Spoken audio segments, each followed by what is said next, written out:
Hello everyone, স্বাগতম তোমাদেরকে আমাদের পদার্থের গাঠনিক ধর্ম লেকচার নাম্বার 7-এ। এর আগে আমরা এই চ্যাপ্টারের 6টি লেকচার কমপ্লিট করে এসেছি, যেগুলো ইউটিউবে আপলোড করা আছে।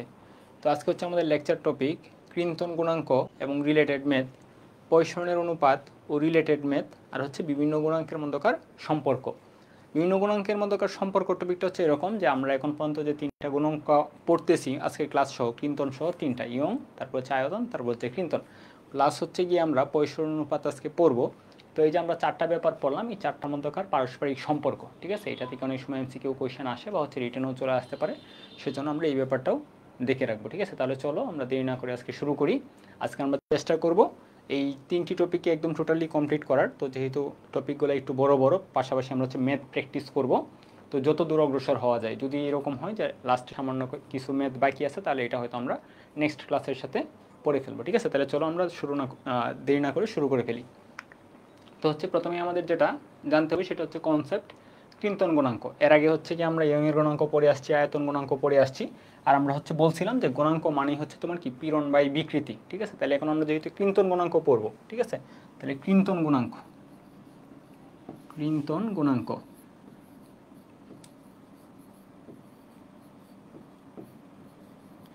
তাহলে অবশ্যই আমরা বলবো ক্রিন্তন পীড়ন বাই ক্রিন্তন বিকৃতি। ক্রিন্তন পীড়ন বাই তোমার ক্রিন্তন বিকৃতি। কারণ তোমাদেরকে আগেই বলে আসছি যে তুমি জাস্ট এটা মাথায় রাখবা যে গুণাঙ্ক সমান পীড়ন বাই বিকৃতি। গুণাঙ্ক সমান পীড়ন বাই বিকৃতি। তো যেহেতু আমরা ক্রিন্তন গুণাঙ্ক পড়তেছি, তাহলে ক্রিন্তন পীড়ন বাই ক্রিন্তন বিকৃতি। তো এখানে আমাদের ক্রিন্তন পীড়ন এবং ক্রিন্তন বিকৃতির যে ব্যাপারটা, এগুলো কি যেরকম আমরা ইয়ংয়ের গুণাঙ্কের মতো পড়ছিলাম, জাস্ট এফ বাই এ, তারপর কি দৈর্ঘ্য বিকৃতি মানে দৈর্ঘ্যের পরিবর্তন বাই আদি দৈর্ঘ্য। ব্যাপারটা ঠিক ওই রকম না, একটু গিয়ে ভিন্ন টাইপের। সেজন্য আমাদের কনসেপ্টটা ভালো করে জানতে হবে, আর গিয়ে ক্রিন্তন বিকৃতিটা কি সেটাও আমাদের ভালো করে জানতে হবে। তাহলে চলো আমরা ব্যাপারটা একটু ভালো করে দেখি। ক্রিন্তন বিকৃতির ব্যাপারটা গিয়ে, বা এই টপিকটা আমি তোমাদের এরকম বলতে পারি, ধরো গিয়ে আমাদের মাঝে অনেকেই আছে গাছে ঝুলে থেকে, মানে ঝুলে থাকে আর কি, ব্যায়াম করে বলতে পারো। তো গিয়ে এরকম আমাদের মধ্যে কেউ একজন চিন্তা করলো যে সে গিয়ে এখন থেকে প্রতিদিন 5 মিনিট কোনো একটা গাছে ঝুলে থাকবে। এখন শহরে তো এত গাছপালা নেই, তো সে চিন্তা করলো সে গিয়ে কী করবে, একটা রড বা এরকম টাইপের কিছু একটা এই বিল্ডিংয়ের দেয়ালের মধ্যে বেঁধে, ঠিক আছে, বেঁধে বলতে যে এই যে প্রান্তটা, এই প্রান্তটা এই বিল্ডিংয়ের দেয়ালের মধ্যে আটকানো থাকবে, আর এই প্রান্তটায় সে ঝুলে থাকবে, ঠিক আছে। সে চিন্তা করলো আর কি, আবার সে ঝুলে থাকবে কি একদম লাস্ট পয়েন্টে, মানে যে ঠিক এই পয়েন্টে সে ঝুলে থাকবে, ঠিক আছে। এটা যদি সে করে, ঠিক আছে, ব্যায়ামের জন্য সে যদি এটা করে, তাহলে তুমি বলো তো এখানে যে আমাদের এটা লোহার একটা টুকরা বা কি কাঠের একটা টুকরা, তুমি চিন্তা করো না এটা কাঠের একটা টুকরা, ঠিক আছে, দণ্ড। তাহলে এই যে দ্বন্দ্বটা, এই দ্বন্দ্বটার এই প্রান্তে কিন্তু এই বিল্ডিংয়ের সাথে একদম দৃঢ়ভাবে আটকানো, আর এই প্রান্তে সে যদি প্রতিদিন এরকম ঝুলে থাকে, তাইলে এই দ্বন্দ্বটার ঘটনাটা কি ঘটবে, দ্বন্দ্বটা অবশ্যই গিয়ে কি কিছুটা বেঁকে যাবে। এখন কিভাবে বাঁকবে, এই বরাবর কিন্তু বাঁকবে, মানে যেটা তোমার দৃঢ়ভাবে আটকানো বিল্ডিংয়ের সাথে, ও তো আর কি এখান থেকে নামতে পারবে না। নামবে কোনটা, যেটা মুক্ত প্রান্ত, যে প্রান্তটা কি যেটা মুক্ত প্রান্ত, সেটা গিয়ে কি এরকমভাবে কিছুটা নেমে যাবে। তো এখানে কিন্তু দেখো, এটাই আমরা বললাম শুরুতেই যে এটা কিন্তু একদম দৈর্ঘ্য বিকৃতি বা দৈর্ঘ্য গুণাঙ্কের মতো না, বা আবার আয়তন গুণাঙ্কের মতো না। কারণ গিয়ে কি আমি এই যে দ্বন্দ্বটা, এই দ্বন্দ্বটার কি দৈর্ঘ্যের কোনো চেঞ্জ হবে, ওর দৈর্ঘ্যে কিন্তু কোনো চেঞ্জ হবে না, কারণ দৈর্ঘ্য চেঞ্জ করার জন্য আমার এইদিকে ফোর্স দেওয়া লাগতো, ঠিক আছে। বা আয়তন চেঞ্জ করার জন্য কি এটাকে 4 দিক থেকে চেপে ধরা লাগতো। আমরা কিন্তু এখানে 2টা থেকে একটাও করতেছি না, তার মানে এটার কি দৈর্ঘ্য যে এটা কিন্তু চেঞ্জ হবে না, আবার যে ভলিউমও কিন্তু কি হবে না, চেঞ্জ হবে না। এখানে যে চেঞ্জটা হবে সেটা তার আকৃতিটা কিছুটা চেঞ্জ হয়ে যাবে, বা তার আকারটা কিছুটা চেঞ্জ হয়ে যাবে। আগে সে কিন্তু ছিল একদম সোজা টাইপের এরকম একটা বস্তু, ঠিক আছে। যখন আমি এখানে ঝুলে থাকলাম বা কেউ একজন ঝুলে থাকলো, তখন দেখো এই প্রান্তটা এখানেই আছে, আর এই প্রান্তটা কিন্তু কি হয়ে গেছে, কিছুটা এরকমভাবে নিচে ঝুলে পড়ছে। তো বাস্তবে যদি কি আমি একটা ওই রকম টাইপের বস্তু আঁকতাম, যে আয়ত আকৃতির বা দ্বন্দ্ব টাইপের, তাহলে শুরুতে ছিল এরকম, তো ফাইনালি কেমন হতো বলো তো, ফাইনালি হয়তো অ্যাকচুয়ালি এই প্রান্তটা যেরকমভাবে ছিল সেরকমভাবেই থাকতো, কিন্তু এই প্রান্তটাই যেরকমভাবে বেঁকে যাইতো, ঠিক আছে। তার মানে দেখো এটা কিন্তু আকৃতিটা চেঞ্জ হয়ে গেছে বা আকারটা চেঞ্জ হয়ে গেছে। আগে ছিল জাস্ট আয়ত আকৃতির, এখন মনে হচ্ছে যে এটা সামান্তরিক টাইপের, ঠিক আছে। তার মানে এখানে বস্তুর না দৈর্ঘ্যের চেঞ্জ হয়, না আয়তনের চেঞ্জ হয় কি শুধুমাত্র বলতো আকৃতির চেঞ্জ হয়, ঠিক আছে, আকৃতির চেঞ্জ হচ্ছে। আকৃতির চেঞ্জ হচ্ছে।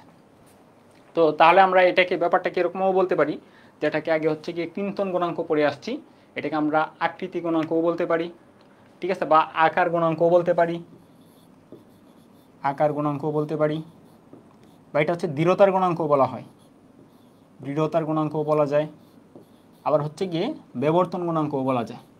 তাহলে দেখো আমাদের হচ্ছে কৃন্তন গুণাঙ্কের কিন্তু অনেকগুলো নাম। তো যাই হোক, নাম যাই হোক এটা ম্যাটার না। তো আমাদের হচ্ছে কি অ্যাকচুয়ালি লাগবে কি, গুণাঙ্কটুকু লাগবে।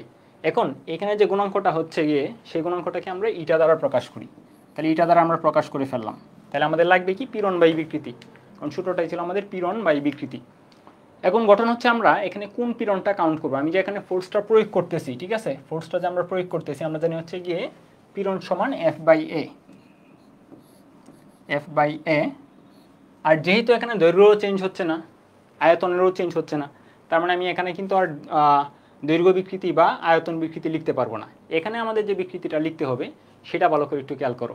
এখানে আমরা যে বিকৃতিটা লিখবো সেটা হচ্ছে গিয়ে দেখো, এই মুক্ত প্রান্ত তো যে প্রান্তটা হচ্ছে একদম ভালোভাবে সংযুক্ত ছিল এটা তো এখানেই আছে, আর মুক্ত প্রান্তটা কিন্তু কিছুটা কি হয়ে গেছে, তার অবস্থান থেকে বিচ্যুত হয়ে গেছে, মানে সরে গেছে। কতটুকু সরে গেছে, এই যে এতটুকু সরে গেছে। আর সরে যাওয়ার ফলে এই মুক্ত প্রান্ত নতুন যে অবস্থানে চলে গেছে, এই অবস্থানের সাথে যে অংশটা দৃঢ়ভাবে আটকানো ছিল এটার সাথে একটা কোণ তৈরি করছে, ঠিক আছে। তো এই যে কোণটুকু যে তৈরি হয়েছে এটাকে আমরা এখানে বলতেছি যে হচ্ছে গিয়ে বিকৃতি, ঠিক আছে। বিবর্তন বিকৃতি আমরা কোনটাকে বলতেছি ভালো করে খেয়াল করো, যে আমাদের হচ্ছে শুরুতে তো প্রাথমিক অবস্থায় দ্বন্দ্বটা ছিল, যখন মুক্ত প্রান্তটা কিছুটা নেমে গেছে তখন আমরা দেখলাম এই যে এই প্রান্তের সাথে তার কি একটা বিচ্যুত ঘটছে, আর এর ফলে এখানে এই যে এখানে একটা কোণ তৈরি হয়েছে। শুরুতে দ্বন্দ্বটা যেখানে ছিল আর ফাইনালি যেখানে চলে গেছে এখানে একটা কোণ তৈরি হয়েছে। রেডিয়ান এককে এই কোণের যে মানটুকু সেটি হচ্ছে তোমার কি এখানে বিকৃতির মান, ঠিক আছে। তাহলে আমরা এখানে বলতে পারি থিটা, এখানে যে কোণটা হয়েছে এটা কিন্তু অবশ্যই রেডিয়ান এককে, রেডিয়ান এককে যে কোণটুকু তৈরি হয়েছে সেটা হচ্ছে তোমার রেডিয়ান একক, সেটা হচ্ছে তোমার বিকৃতির মান। এখন হচ্ছে কি আমরা এই থিটাটুকুকে যদি বলি যে থিটাটুকু আমরা কীভাবে পরিমাপ করব, তাহলে এই থিটার সমান হচ্ছে গিয়ে, থিটা এখানে লিখে রাখো, থিটার সমান হচ্ছে কি আমাদের এখানে দেখলাম এই যে এই পাশে যতটুকু বিচ্যুত ঘটছে, ঠিক আছে, সরে গেছে, স্মরণ হয়েছে, স্মরণ যতটুকু স্মরণ ঘটছে এই স্মরণ বাই হচ্ছে তোমার বাহু, শুরুতে যে বাহুর দৈর্ঘ্যটা ছিল, ঠিক আছে। তাহলে বাহুর দৈর্ঘ্য, তাহলে আমরা বলবো হচ্ছে কি স্মরণ বাই হচ্ছে তোমার বাহুর দৈর্ঘ্য, ঠিক আছে। ক্লিয়ার হচ্ছে ব্যাপারটা। তাহলে আমরা এখানে দেখলাম যে থিটার ব্যাপারটা আমরা কীভাবে কাউন্ট করব। এখন এফ তো আমরা হচ্ছে গিয়ে খুবই সিম্পল, যে আমি কতটুকু ফোর্স প্রয়োগ করলাম, কিন্তু এফ বাই এ যেটা, এটা নিয়েও কিন্তু আমাদের একটা টেনশন আছে। থিটার ব্যাপারে আমাদের ক্লিয়ার হয়ে গেছে যে আমরা বিকৃতি কীভাবে কাউন্ট করবো। বিকৃতির সমান হচ্ছে আমাদের স্মরণ বাই বাহুর দৈর্ঘ্য। এফ নিয়েও আমাদের কোনো সমস্যা নেই, আর আমাদের এখন যে সমস্যাটা সেটা হচ্ছে এরিয়া, ঠিক আছে। এখন এই যে এরিয়াটা, এখানে আমরা কোন এরিয়াটুকু কাউন্ট করবো। এখানে দেখে মনে হচ্ছে গিয়ে জাস্ট দৈর্ঘ্য বা একমাত্রিক একটা বস্তু, কিন্তু অ্যাকচুয়ালি একটা কাঠের টুকরা কি একমাত্রিক হবে? অবশ্যই একমাত্রিক হবে না, এটা অবশ্যই ত্রিমাত্রিক হবে, দৈর্ঘ্য প্রস্থ উচ্চতা সবই থাকবে, ঠিক আছে। তো আমরা হচ্ছে যখন এরিয়াটুকু কাউন্ট করবো, চলো আমরা এরিয়ার ব্যাপারটা ক্লিয়ার করে ফেলি।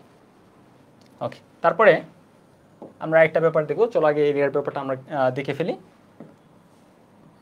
তো বস্তু কিন্তু নর্মালি 3D টাইপের হবে, দৈর্ঘ্য প্রস্থ উচ্চতা সবই থাকবে। তো হচ্ছে কি এর জন্য আমরা এরকম একটা 3D টাইপের বস্তু এঁকে ফেলি।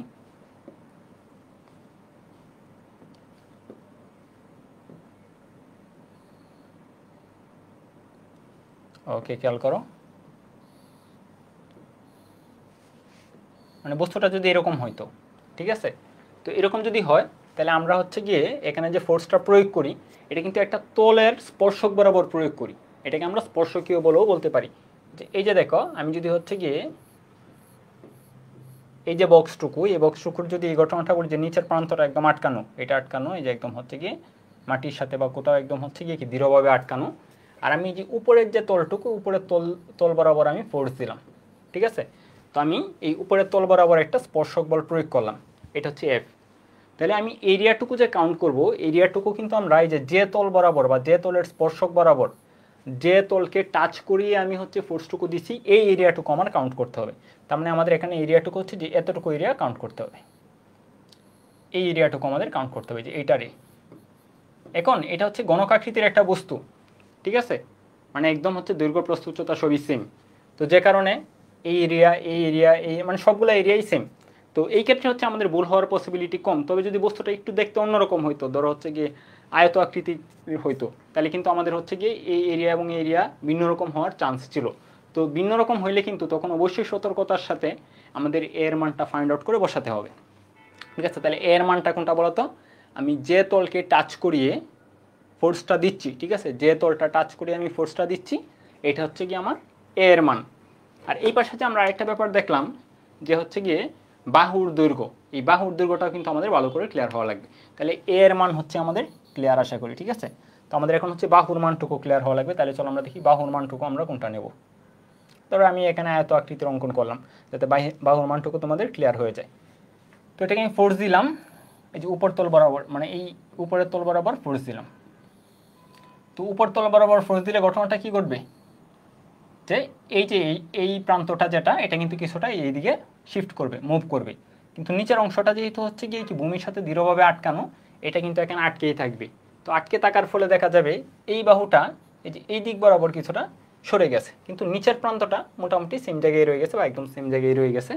তো দেখো আমরা যদি এখানে বলি যে থিটার জন্য যেরকম ছিল সরণ বাই বাহুর দৈর্ঘ্য, সরণ বাই বাহুর দৈর্ঘ্য, তো আমাদের এখানে কোন সরণটুকু নিব আর কোন বাহুটুকুর দৈর্ঘ্য নেব? সরণ হচ্ছে গিয়ে এই যে এই সরণটুকু আমরা নেব, মানে মেইনলি হচ্ছে আমাদের এই কোণটুকু লাগবে। তুমি টেন থিটা আকারে চিন্তা করতে পারো, যে তুমি টেন থিটা চিন্তা করো, তাহলে টেন থিটা মানে হচ্ছে কি লম্ব বাই ভূমি। তাহলে এটা হচ্ছে তোমার লম্ব, মানে যতটুকু হচ্ছে বিচ্যুত ঘটছে বা হচ্ছে সরে গেছে, সরণ ঘটছে। আর লম্বটা হচ্ছে তোমার এই যে এই বাহুটুকু। দেখো এখানে কিন্তু আরেকটা বাহু ছিল, এই যে এই বাহু ছিল, বা তুমি এই বাহু বলে হচ্ছে বসিয়ে ফেলতে পারো, এটা কিন্তু ভুল হবে। তোমার হচ্ছে কোন বাহুটুকু নিতে হবে? এই যে বাহুটা অ্যাকচুয়ালি হচ্ছে কি সরে গেছে, বাহুটা এখানে ছিল, সরে এখানে চলে গেছে, ঠিক আছে। তো এইটাকে আমরা হচ্ছে গিয়ে বাহুর দৈর্ঘ্য বলবো। আর সরণ বলতে হচ্ছে যতটুকু আসলে অ্যাকচুয়ালি সরে গেছে, মানে মেইনলি আমাদের এই কোণের মানটুকু জানা থাকলেই হলো। কোণের মানটুকু আমরা নেব।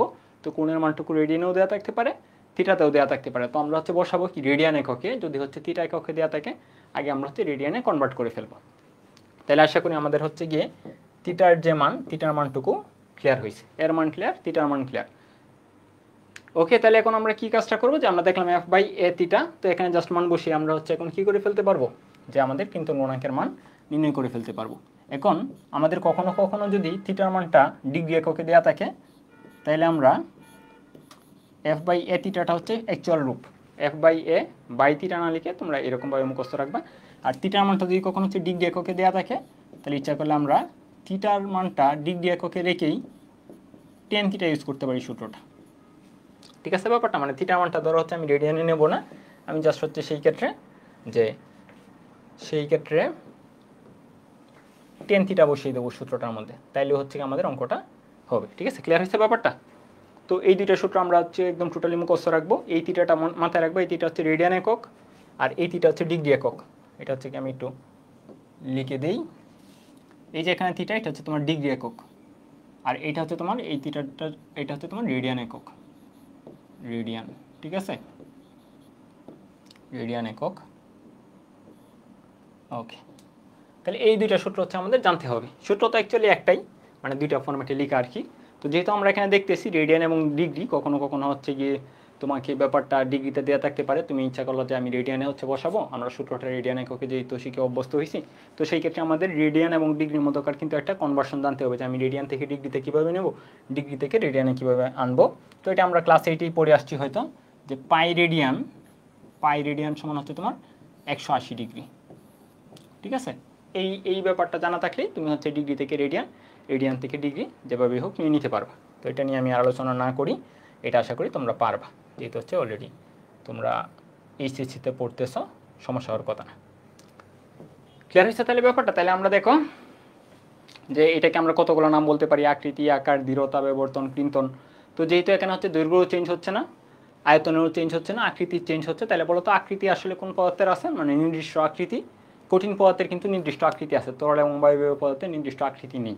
তার মানে আমাদের হচ্ছে কি এই যে পড়লাম যে ক্রিন্তন গুণাঙ্কটা তাহলে হচ্ছে কি কঠিন পদার্থের একটা বৈশিষ্ট্য, কঠিন পদার্থের বৈশিষ্ট্য, কঠিন পদার্থের বৈশিষ্ট্য, এগুলো তোমরা হচ্ছে গিয়ে লিখে রাখতে পারো, বৈশিষ্ট্য। ক্লিয়ার হয়েছে ব্যাপারটা? ওকে, তাহলে আমরা যদি হচ্ছে কি বলি এটার একক কি হইতে পারে, তাহলে eta equal F by A theta বা এ টেন থিটা। তো থিটার তো আসলে কোনো একক নেই, কারণ যেহেতু আমরা হচ্ছে কি সরণ বাই বাহুর দৈর্ঘ্য মানে হচ্ছে গিয়ে অনুপাত বসাচ্ছি, সিমিলার রাশির অনুপাত, তো থিটার কোনো একক নেই। এফ বাই এ, ঠিক আছে, তার মানে হচ্ছে চাপের এককই বলতে পারি, মানে হচ্ছে গিয়ে নিউটন পার মিটার স্কোয়ার। তার মানে একক, মাত্রা, এগুলো হচ্ছে এখন তোমরা নিজেরাই ডিরাইভ করে ফেলতে পারবে, ঠিক আছে। তাহলে চলো হচ্ছে গিয়ে আমরা পরবর্তী দিকে অগ্রসর হই, আমরা এই টাইপের কিছু ম্যাথ হয়তো করব। তো এখানে আরেকটা ব্যাপার, ওকে, আমরা যখন ম্যাথ প্রয়োজন হবে তখন আবার হচ্ছে গিয়ে ধাপে ধাপে আরও যদি কনসেপ্ট ক্লিয়ার করার প্রয়োজন হয় আমরা হচ্ছে গিয়ে কনসেপ্ট ক্লিয়ার করে ফেলবো, ঠিক আছে। তাহলে চলো হচ্ছে গিয়ে এখন আমরা ম্যাথের দিকে অগ্রসর হই। তো তোমাকে বলছে 3 সেন্টিমিটার বাহু বিশিষ্ট অ্যালুমিনিয়ামের একটি গণকের বিপরীত তলে, ঠিক আছে, মানে গণক মানে হচ্ছে তার দৈর্ঘ্য প্রস্থ উচ্চতা সবই সেম, গণক আকৃতির যেহেতু, তাহলে হচ্ছে 3 সেন্টিমিটার বাহু। তার মানে দেখো এখানে কিন্তু আমাদের এরিয়া নিয়ে খুব বেশি সমস্যায় পড়তে হবে না। বিপরীত তলে সমান ও বিপরীত স্পর্শকীয় বল প্রয়োগ করে 0.01 ডিগ্রি ক্রিন্তন কোণ সৃষ্টি করা হলো। অ্যালুমিনিয়ামের ক্রিন্তন গুণাঙ্ক, দৃঢ়তার গুণাঙ্ক এত হলে প্রযুক্ত বলের পরিমাণ নির্ণয় কর, মানে বলের মান নির্ণয় করতে বলছে। আর তোমাকে এখানে হচ্ছে গিয়ে কি ক্রিন্তন গুণাঙ্ক যেটা, এটা হচ্ছে দুইটা একক দেওয়া আছে, নিউটন পার মিটার স্কোয়ার, আর ব্র্যাকেটে দেওয়া আছে ডাইন পার সেন্টিমিটার স্কোয়ার। মানে হচ্ছে এই কোয়েশ্চেনটাই কখনো কখনো তোমাকে যদি অ্যাডমিশন টেস্টে আসে তাহলে ডাইন পার সেন্টিমিটার এককেও দেওয়া থাকতে পারে। তো সেই ক্ষেত্রে আমাদের প্রথম কাজ হইতো যে নিউটন পার মিটার স্কোয়ারে নিয়ে আসা। তো হচ্ছে গিয়ে আমাদের এই এককগুলো কীভাবে চেঞ্জ করতে হয় সেটা হচ্ছে আমাদের চ্যানেলে একক পরিবর্তনের একটা ক্লাস আছে, ওইটা তুমি হচ্ছে গিয়ে দেখে এই ব্যাপারগুলো ক্লিয়ার হয়ে যেতে পারো, ঠিক আছে। তাহলে চলো হচ্ছে কি আমরা অঙ্কে চলে যাই। তো তার আগে হচ্ছে কি আমরা একটা চিত্র এঁকে ফেলি। বল ক্রিন্তন কোণ সৃষ্টি করা হলো, তার মানে আমরা হচ্ছে কি এখানে আমরা কিন্তু নর্মালি এখানে যে চিত্রগুলো আঁকতেছি এগুলা কিন্তু 2D চিত্র, মানে 3Dটা মানে বোঝানোটা বোর্ডে একটু কঠিন, বা হচ্ছে কি তোমার দেখে বোঝাটা একটু কঠিন, তুমি নিজে কল্পনা করে নিতে পারো, ঠিক আছে। মানে যখন হচ্ছে কি আমরা এখানে 2D অঙ্কন করতেছি কিন্তু তুমি হচ্ছে কি নিজে কল্পনা করে নিতে পারো যে তোমার চোখের সামনে এরকম একটা বস্তু যেটাকে আমরা এরকমভাবে স্মরণ ঘটাচ্ছি। তো তাহলে আর কি ব্যাপারটা হচ্ছে আর একটু ক্লিয়ার হবে বেশি। ওকে, তাহলে দেখো আমরা হচ্ছে গিয়ে যদি কখনো বলা না থাকে যে হচ্ছে গিয়ে কোন দিক বরাবর ফোর্সটা প্রয়োগ করতেছো, তাহলে অবশ্যই মাথায় রাখবা যে আমি উপরের যে সারফেসটা, উপরের যে তলটুকু, এই তল দিয়ে হচ্ছে আমি ফোর্সটুকু প্রয়োগ করতেছি, আর নিচের যে প্রান্তটা, এই প্রান্তটা হচ্ছে গিয়ে কি আমার মুক্ত, বদ্ধ, মানে হচ্ছে গিয়ে বা দৃঢ়ভাবে আটকানো। মানে হচ্ছে তুমি বল ওই দিকেই দিয়েই প্রয়োগ করবা যার বিপরীত অংশটা দৃঢ়ভাবে আটকানো, বা উল্টা করে বললে যে অংশটা দৃঢ়ভাবে আটকানো তার বিপরীত তল বরাবর তুমি ফোর্স প্রয়োগ করবা। এখন আমি যদি এরকম একটা বস্তু রাখি যে 3 সেন্টিমিটার বাহু বিশিষ্ট অ্যালুমিনিয়ামের একটা গণক, তাহলে ধরো নিচের অংশটা যেটা এটা হচ্ছে এরকমভাবে দৃঢ়ভাবে আটকানো আছে, তাহলে আমি যে এই দিক বরাবর স্পর্শক বল প্রয়োগ করতেছি, মানে এফ বল প্রয়োগ করতেছি, ঠিক আছে। তাহলে আমি হচ্ছে এটা বের করতে পারলাম যে আমি এফ কোন দিক দিয়ে প্রয়োগ করতেছি। তাহলে আমার যে এরিয়াটুকু নিব, কোন এরিয়াটুকু নিব বলো তো, এই যে এই দিকের যে এরিয়াটুকু, এই যে এরিয়াটা, ঠিক আছে। আমি হচ্ছে গিয়ে দেখাই তোমাদের, ধরো এটা হচ্ছে তোমার, ধরো এইটাই তোমার বস্তুটা, এটাই চিন্তা করো। তো এটা কিন্তু একদম হচ্ছে গিয়ে এখানে যেরকম বলে দিছিল যে গণক দৈর্ঘ্য প্রস্থ উচ্চতা সবই সেম, এটা দৈর্ঘ্য প্রস্থ উচ্চতা সেম না। তো তুমি ধরে নাও আর কি যে আমি দেখো এই যে এই দিক বরাবর যে বলটা প্রয়োগ করছি, ধরো আমি যেটা দিয়ে যে এই দিক দিয়ে বল প্রয়োগ করতেছি, তাহলে এই তলকে টাচ করিয়ে, এই তলটাকে টাচ করা আমি ফোর্সটা প্রয়োগ করতেছি। আর নিচের যে অংশটা এটা কিন্তু নিচের সাথে কি দৃঢ়ভাবে আটকানো, তাইলে হয়তো এই যে এরকমভাবে একটু বেঁকে যাবে। তো আমি এই যে এই তলকে টাচ করা ফোর্স প্রয়োগ করতেছি, তাহলে আমার এই এরিয়াটুকু কাউন্ট করতে হবে, যে এরিয়াটাকেও এই যে উপরের দিকে, মানে তুমি দেখতেছো না এখন উপরে আছে, তো দেখালে হচ্ছে যে এই এরিয়াটুকু, ঠিক আছে। তার মানে আমি যে তলকে টাচ করিয়ে ফোর্স দেই আমি হচ্ছে এই এরিয়াটুকু হিসাব করব। তো এখানে কিন্তু আমাদের এরিয়া নিয়ে কোনো টেনশন নেই, কারণ হচ্ছে সবগুলো বাহুই সেম 3 সেন্টিমিটার সবগুলো, ঠিক আছে। তার মানে আমি এখানে যদি বলি এরিয়া, তাহলে এরিয়ার ভ্যালু হচ্ছে 3 × 3 সেন্টিমিটার স্কোয়ার, মানে 9 সেন্টিমিটার স্কোয়ার। তাহলে 9 × 10⁻⁻⁴ মিটার স্কোয়ার। আর এফ আমাদের আসলে নির্ণয় করতে হবে, আর তোমাকে কতটুকু বিকৃতি করছে সেটা তোমার দেয়া আছে, মানে যে এখানে যে কোণটুকু উৎপন্ন হয়েছে এই কোণটুকুর মান তোমার দেয়া 0.01 ডিগ্রি ক্রিন্তন কোণ সৃষ্টি হয়েছে, ঠিক আছে। তার মানে আমাদের সূত্র যেটা, সূত্রটা চলো আমরা বসিয়ে ফেলি, এটা equal F by A theta, ঠিক আছে। তো আমরা বলছিলাম যে তুমি হচ্ছে যদি কখনো ডিগ্রি এককে মানটুকু দেয়া থাকে তাহলে এই থিটাটাকে তুমি রিপ্লেস করে ইচ্ছা করলে 10 থিটা বসাতে পারো, তাহলে তখন ডিগ্রি এককেই তুমি মানটুকু বসাতে পারো আর কি, 10 থিটা, ঠিক আছে। আমি যদি সূত্রে 10 থিটা বসাই তাহলে এই যে থিটাটা এটা হচ্ছে আমি ডিগ্রি এককে বসালেই অ্যান্সার পেয়ে যাব। আর যদি আমি হচ্ছে 10 থিটা না নিই, মানে হচ্ছে জাস্ট থিটা বসাই, তো সেই ক্ষেত্রে আমাদের হচ্ছে কি যে সরণ বাই হচ্ছে গিয়ে বাহু যেটা অনুপাত নিয়ে যে আমরা কাজটা করি এটাকে আমরা হচ্ছে গিয়ে রেডিয়ান এককে নিতে হবে, ঠিক আছে। তো যেহেতু আমাদের এখানে অপশন আছে রেডিয়ানে না যাওয়ার, তাহলে আমরা রেডিয়ানে যাচ্ছি না, ঠিক আছে। তো আমাদের এফ এর মানটুকু যেহেতু নির্ণয় করতে হবে, তাহলে এফ ইকুয়াল ইটা এ টেন থিটা। তাহলে ইটার মান বসিয়ে দাও, তোমাকে ইটার মান দেওয়া আছে 7 × 10⁻10, 7 × 10⁻10 ইন্টু এ যেটা এর মান আমরা নির্ণয় করে ফেলছি 9 × 10⁻⁻4, 9 × 10⁻⁻4 এটা এ টেন থিটা, তারপর হচ্ছে 10 0.01 ডিগ্রি। তাহলে চলো আমরা মান বসিয়ে দিই ইন্টু 10 0.01 ডিগ্রি। তাহলে চলো আমরা এখন দেখি মানটুকু কত হয়। 10 0.01 ইন্টু 7 × 10⁻10 ইন্টু 9 × 10⁻⁻4, তাহলে আমরা পাচ্ছি 10,995। বা এটাকে যদি হচ্ছে কি আমরা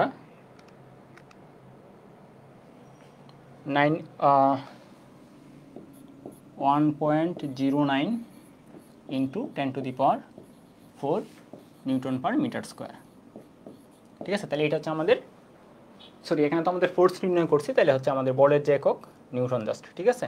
তো এটা হচ্ছে আমাদের অ্যান্সার এফ। সবাই বলো যে ক্লিয়ার হয়েছে কিনা ব্যাপারটা।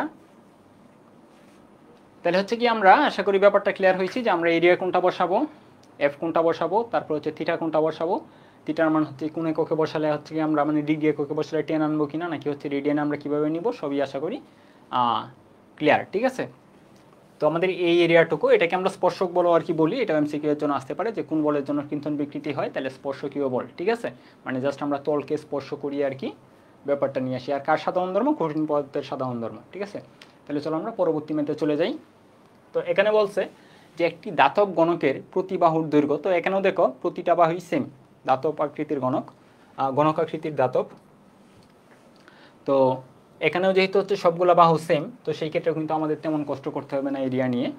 এর নিচতল দৃঢ়ভাবে আটকানো, উপরিতলে 5 × 10⁶ নিউটন স্পর্শী বল প্রয়োগ করায় গণকের উপরের পৃষ্ঠ নিচের তলের সাপেক্ষে 10⁻⁻4 মিটার সরে যায়।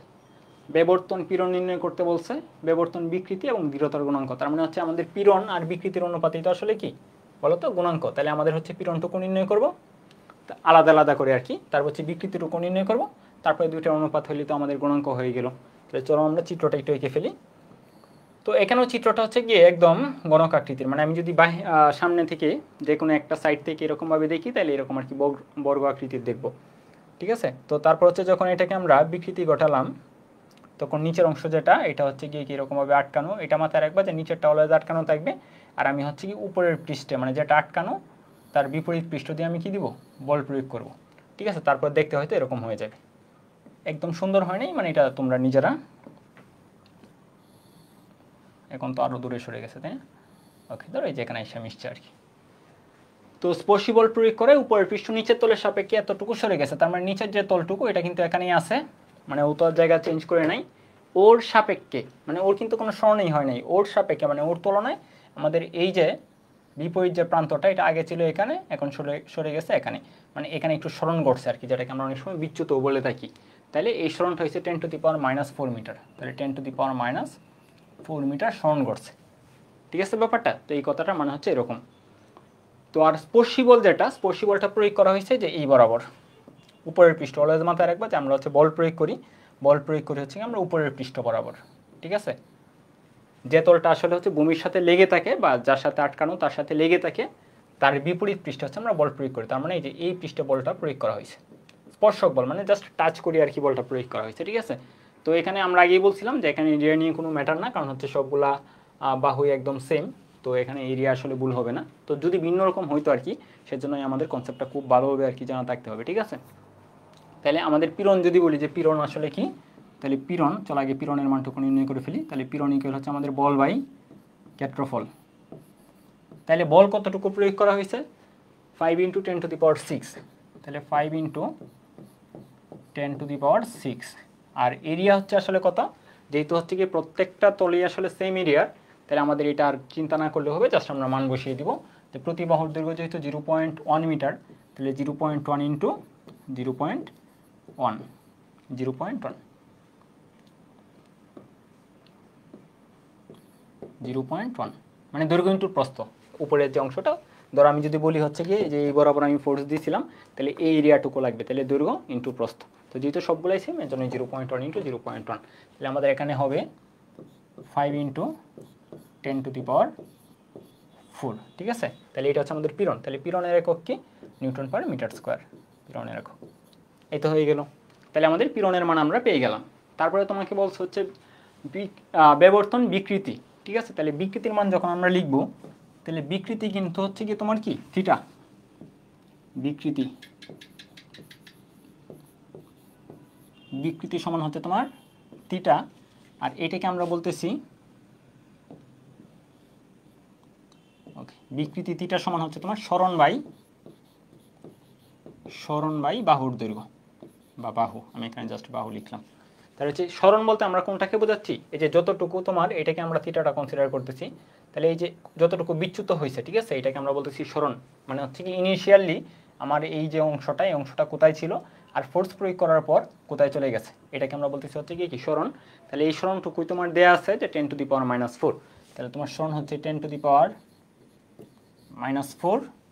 আর হচ্ছে কি আমাদের বাহুর দৈর্ঘ্য। এখন গঠন হচ্ছে বাহুর দৈর্ঘ্য আমরা কোনটুকু বসাবো, এটাও আমরা শুরুতেই বলছি যার সরণ হয়েছে, ঠিক আছে। অ্যাকচুয়ালি হচ্ছে কি এখানে এই যে আমরা এই তলটাকে মানে আমরা এরকমভাবে চিন্তা করতেছি যে এটা হচ্ছে তোমার দৃঢ়ভাবে আটকানো আর এটা হচ্ছে তোমার কি মুক্ত। তাহলে এই যে দৃঢ়ভাবে আটকানো থেকে মুক্ত, খেয়াল করো ব্যাপারটা, দৃঢ়ভাবে আটকানো থেকে মুক্ত, এই যে দুইটা সংযোগ রেখা, এই বাহুটুকু কিন্তু আমাদের এখানে কিন্তু আরও বাহু আছে। এই যে এই আমি ইচ্ছা করলে কিন্তু ভুলক্রমে কি এই বাহু বসায় দিতে পারি, ঠিক আছে। এটা কিন্তু না। কোন বাহুটুকু আমার হবে? যে দৃঢ়ভাবে আটকানো তল বা কোনো একটা পয়েন্ট থেকে মুক্ত প্রান্ত, ঠিক আছে, এই দুইটা বরাবর যে হচ্ছে বাহুটা, এই বাহুটা আমাদের বসাতে হবে। আমাদের এই বাহু বা হচ্ছে গিয়ে কি এই বাহু বসালে কিন্তু হবে না, বা হচ্ছে কি ফাইনালি বা এই বাহু বসালেও কিন্তু হবে না। তো এই ব্যাপারটা আর কি, বা যেটাকে এখানে পুরুত্ব বসালেও হবে না। মানে এখানে হচ্ছে দেখে মনে হচ্ছে আসলে 2D, কিন্তু অ্যাকচুয়ালি তো 3D, মানে তিনটা বাহু। তাহলে ভুলক্রমে আমরা হচ্ছে গিয়ে অন্য কোনো বাহু বসায় দিতে পারি। এই ব্যাপারটা কিন্তু আমাদের খুব সতর্ক থাকা লাগবে যে আমি কোন বাহুটুকু বসাচ্ছি। বা তুমি চিন্তা করলে এখানে বুঝতে পারতেছো থিটার জন্য আমাদের হচ্ছে গিয়ে এটা হচ্ছে ভূমি, মানে এই ভূমিটুকু আমরা বসাবো, ঠিক আছে। ক্লিয়ার হয়েছে ব্যাপারটা? এখানে এই অঙ্কের জন্য ভুল হবে না, তুমি যদি কনসেপ্টটা নাও বুঝো এই অঙ্কের জন্য ভুল হবে না, কারণ এই অঙ্কটা আসলে কি সবগুলা বাহুই সেম 0.1 মিটার। এই অঙ্কের জন্য তোমার ভুল হওয়ার কোনো চান্স নেই। কিন্তু কনসেপ্টটা অবশ্যই আমাদের জানা থাকতে হবে যে আমাকে যদি অন্য শেপের বস্তু থাকে, তাইলে আমি আসলে কোন বাহুটুকু বসাতাম বা কোন সরণটুকু বসাতাম, কোন এরিয়াটুকু বসাতাম, এর জন্য আমাদের কনসেপ্টটা ক্লিয়ার থাকা লাগবে, ঠিক আছে। তাহলে আমাদের হচ্ছে কি সরণ হয়েছে 10⁻⁴ আর বাহু ছিল 0.1, তাহলে 0.1, তাহলে আমরা এখানে পাচ্ছি 10⁻⁻⁵ -4 সময়, আর এটা তো -4 ছিল, তাই না? তাহলে হচ্ছে কি হ্যাঁ 10⁻⁻⁴ বা হচ্ছে 0.1, তাহলে -3। ওকে, তাই তো আমাদের বিকৃতি, তাহলে আমরা বিকৃতি পেয়ে গেলাম, পীড়ন পেয়ে গেলাম। এখন তোমাকে বলছে বিবর্তন গুণাঙ্ক। তাহলে গুণাঙ্কের জন্য হচ্ছে কি আমাদের পীড়ন বাই বিকৃতি। তাহলে এটা যদি আমি নাও করি কোনো সমস্যা নেই, তাহলে থিটা সমান হচ্ছে তোমার পীড়ন বাই বিকৃতি। তুমি পীড়নের মান জানো, বিকৃতির মান জানো, জাস্ট মান বসায় দাও, ঠিক আছে। তাহলে হচ্ছে তোমার পীড়ন 5 × 10⁻⁻⁻4 আর নিচে হচ্ছে 10⁻⁻3, তাহলে 5 × 10⁻7, 5 × 10⁻7, এটা হচ্ছে তোমার অ্যান্সার। একক কিন্তু আছে, একক বসিয়ে দিবা, যেহেতু আমাদের হচ্ছে বিকৃতি গুণাঙ্কের একক হচ্ছে newton per metre square. Clear হয়েছে ব্যাপারটা? সব কিছু তো ঠিক আছে, তাই না? এরকম বুঝে করতে হবে আর কি। এরকমভাবে বুঝে একদম করে ফেলে আশা করি কোনো অঙ্কই ভুল হবে না। কনসেপ্টটা বুঝবা, মান সূত্র প্রয়োগ করবা, মান বসাবা, অঙ্ক হয়ে যাবে। ওকে, তাহলে চলো আমরা পরবর্তী মেতে চলে যাই। তো এখানে দেখো কি কোয়েশ্চেনটা বলছে, এটা হচ্ছে বইয়েতে 16-17 আসছে কোয়েশ্চেনটা, মানে ইম্পর্টেন্ট একটা কোয়েশ্চেন। তোমাকে বলছে একটি দেয়াল হতে 4.8 সেন্টিমিটার বেশের একটি অ্যালুমিনিয়ামের দণ্ড অনুভূমিকভাবে 5.3 সেন্টিমিটার প্রক্ষেপিত আছে। দ্বন্দ্বটির শেষ প্রান্তে 1200 কেজি বরের একটি বস্তু ঝুলানো হলো। অ্যালুমিনিয়ামের বিবর্তন গুণাঙ্ক দেয়া আছে। তো তোমাকে বের করতে বলছে পীড়ন আর হচ্ছে উল্লম্ব বিচ্যুতি, মানে পীড়ন কতটুকু হয়েছে আর হচ্ছে কি উল্লম্ব বিচ্যুতি কতটুকু হয়েছে সেটা তোমাকে নির্ণয় করতে হবে। তাহলে চলো আমরা চিত্রটুকু আগে একটু অঙ্কন করে ফেলি। চিত্রটা আমরা একটু দেখি। ধরো এটা একটা দেয়াল, এটা বিল্ডিংয়ের দেয়াল আর কি, ঠিক আছে। তো এই দেয়ালের সাথে একটি অ্যালুমিনিয়ামের দণ্ড, যেটা হচ্ছে আসলে কি গোলাকার, যেহেতু ব্যাস দিয়ে আছে এখান থেকে আমরা বুঝতে পারতেছি এই দ্বন্দ্বটা যেটা, এটা হচ্ছে কি গোলাকার একটা দ্বন্দ্ব, মানে তার বলতে পারো, ঠিক আছে, রড বা এই কলমের মতো আর কি, ঠিক আছে, কলম যেরকম গোলাকার এরকম আর কি। তো হচ্ছে গিয়ে আমরা এরকম একটা দ্বন্দ্ব যদি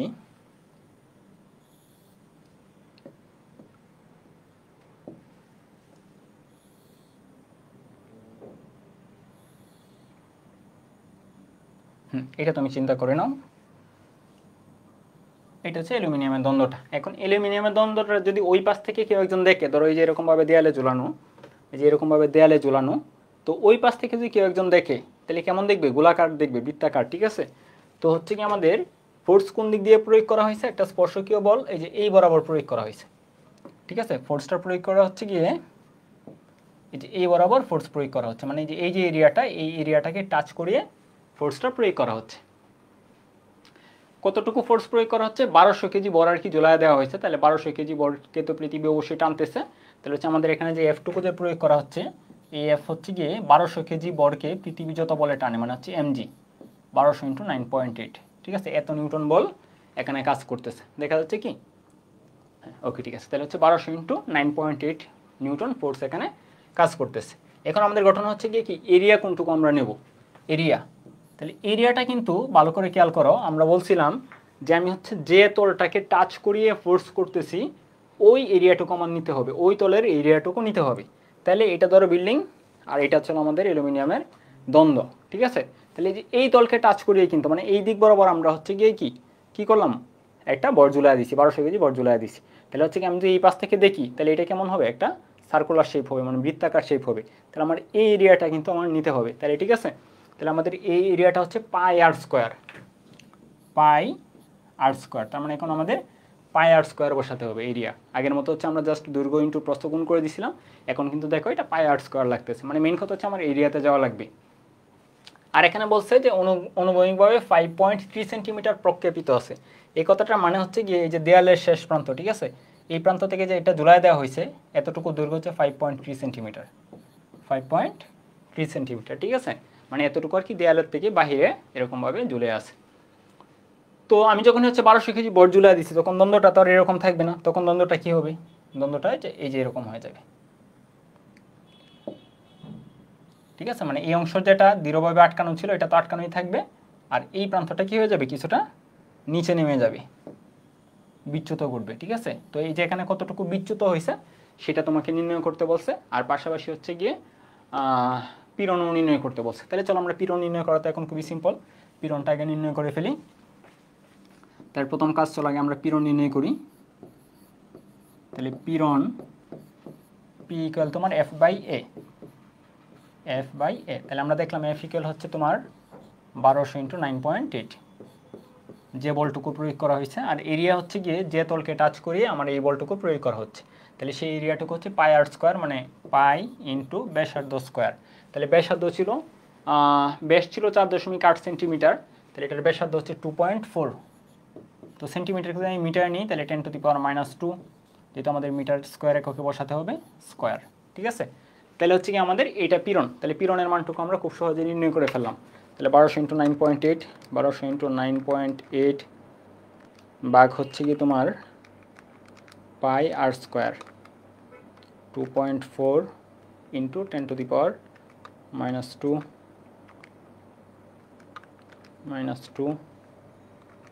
স্কোয়ার,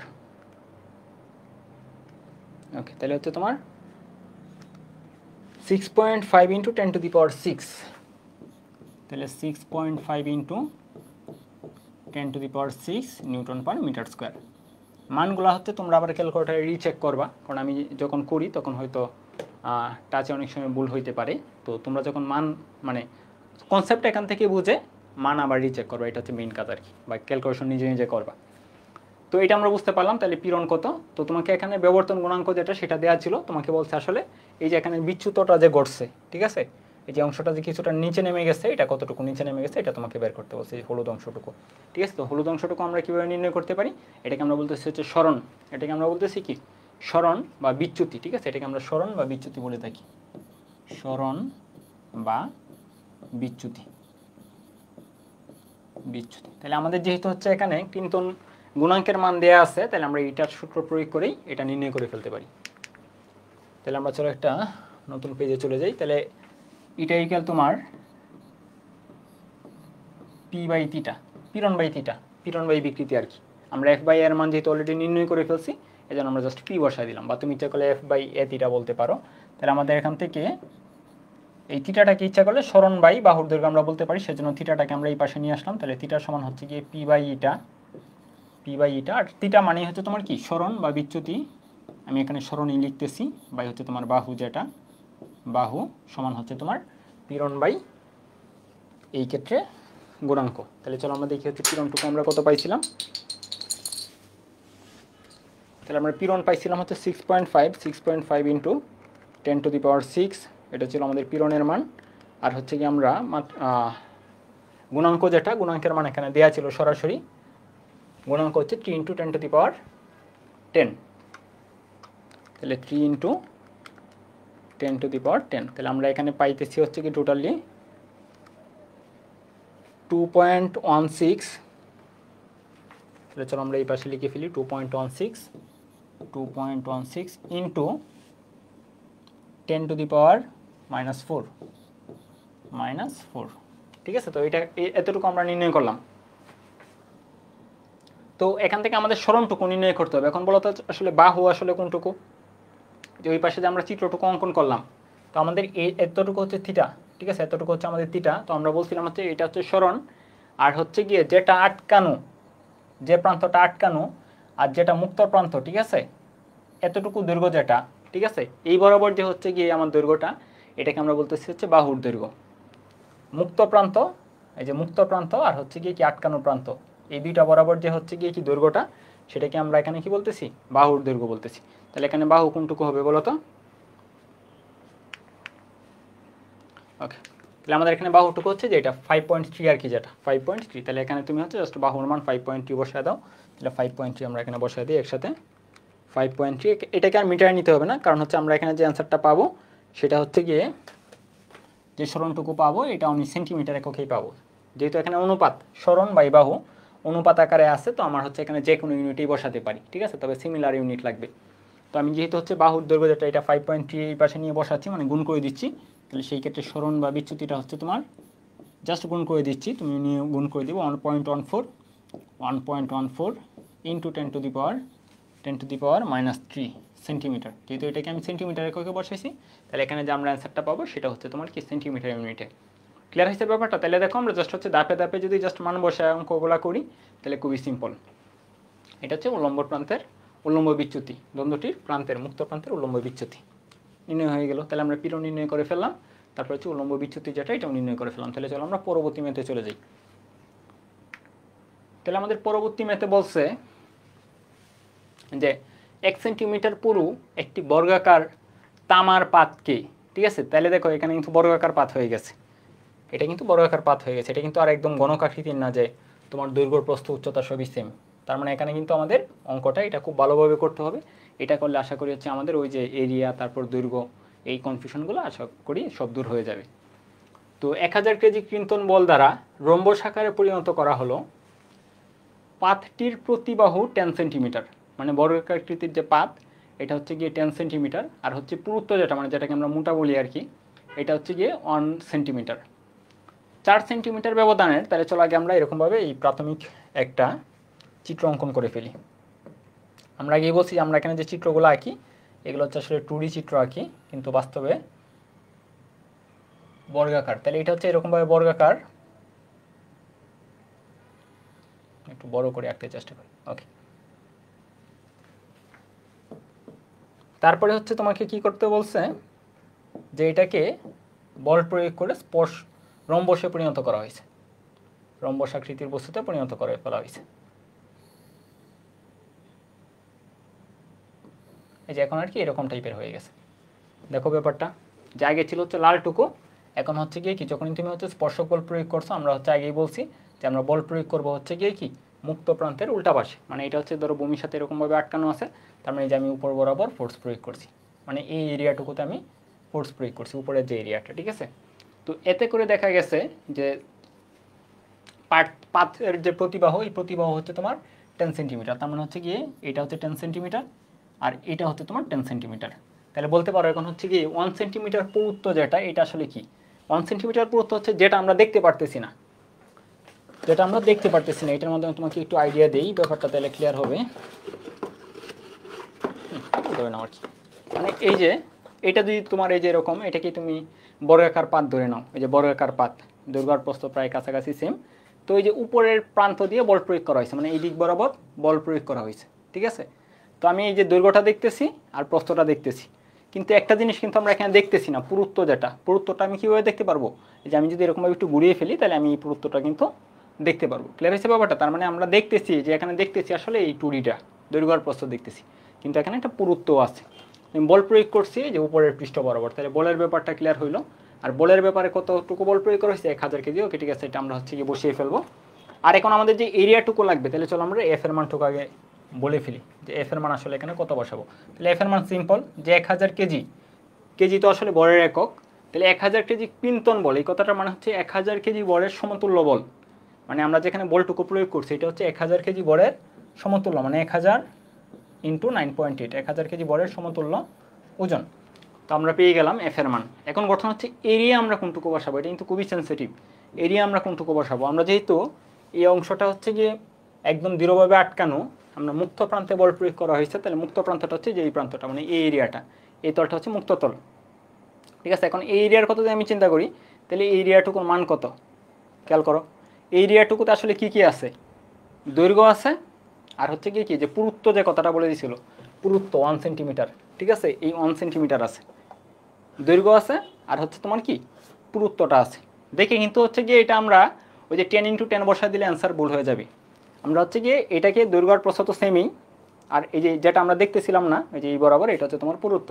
তাহলে আমি যেহেতু এই যে এই বরাবর ফোর্সটা প্রয়োগ করছি, তাহলে এই এরিয়াটুকুতে এই যে দৈর্ঘ্য আর হচ্ছে যেটা পুরুত্ব বলছিল, তার মানে আমাদের এখানে যে এরিয়াটা, এই এরিয়াটুকু হচ্ছে তোমার দৈর্ঘ্য ইন্টু পুরুত্ব, ঠিক আছে। তাহলে দৈর্ঘ্য আসলে এখানে হচ্ছে গিয়ে যেহেতু বড় আকৃতির ছিল 10 সেন্টিমিটার, তাহলে তোমার এরিয়া ইকুয়াল হচ্ছে গিয়ে 10 ইন্টু 1, মানে 10 সেন্টিমিটার স্কোয়ার, বা 10 into 10 to the power -4 metre square.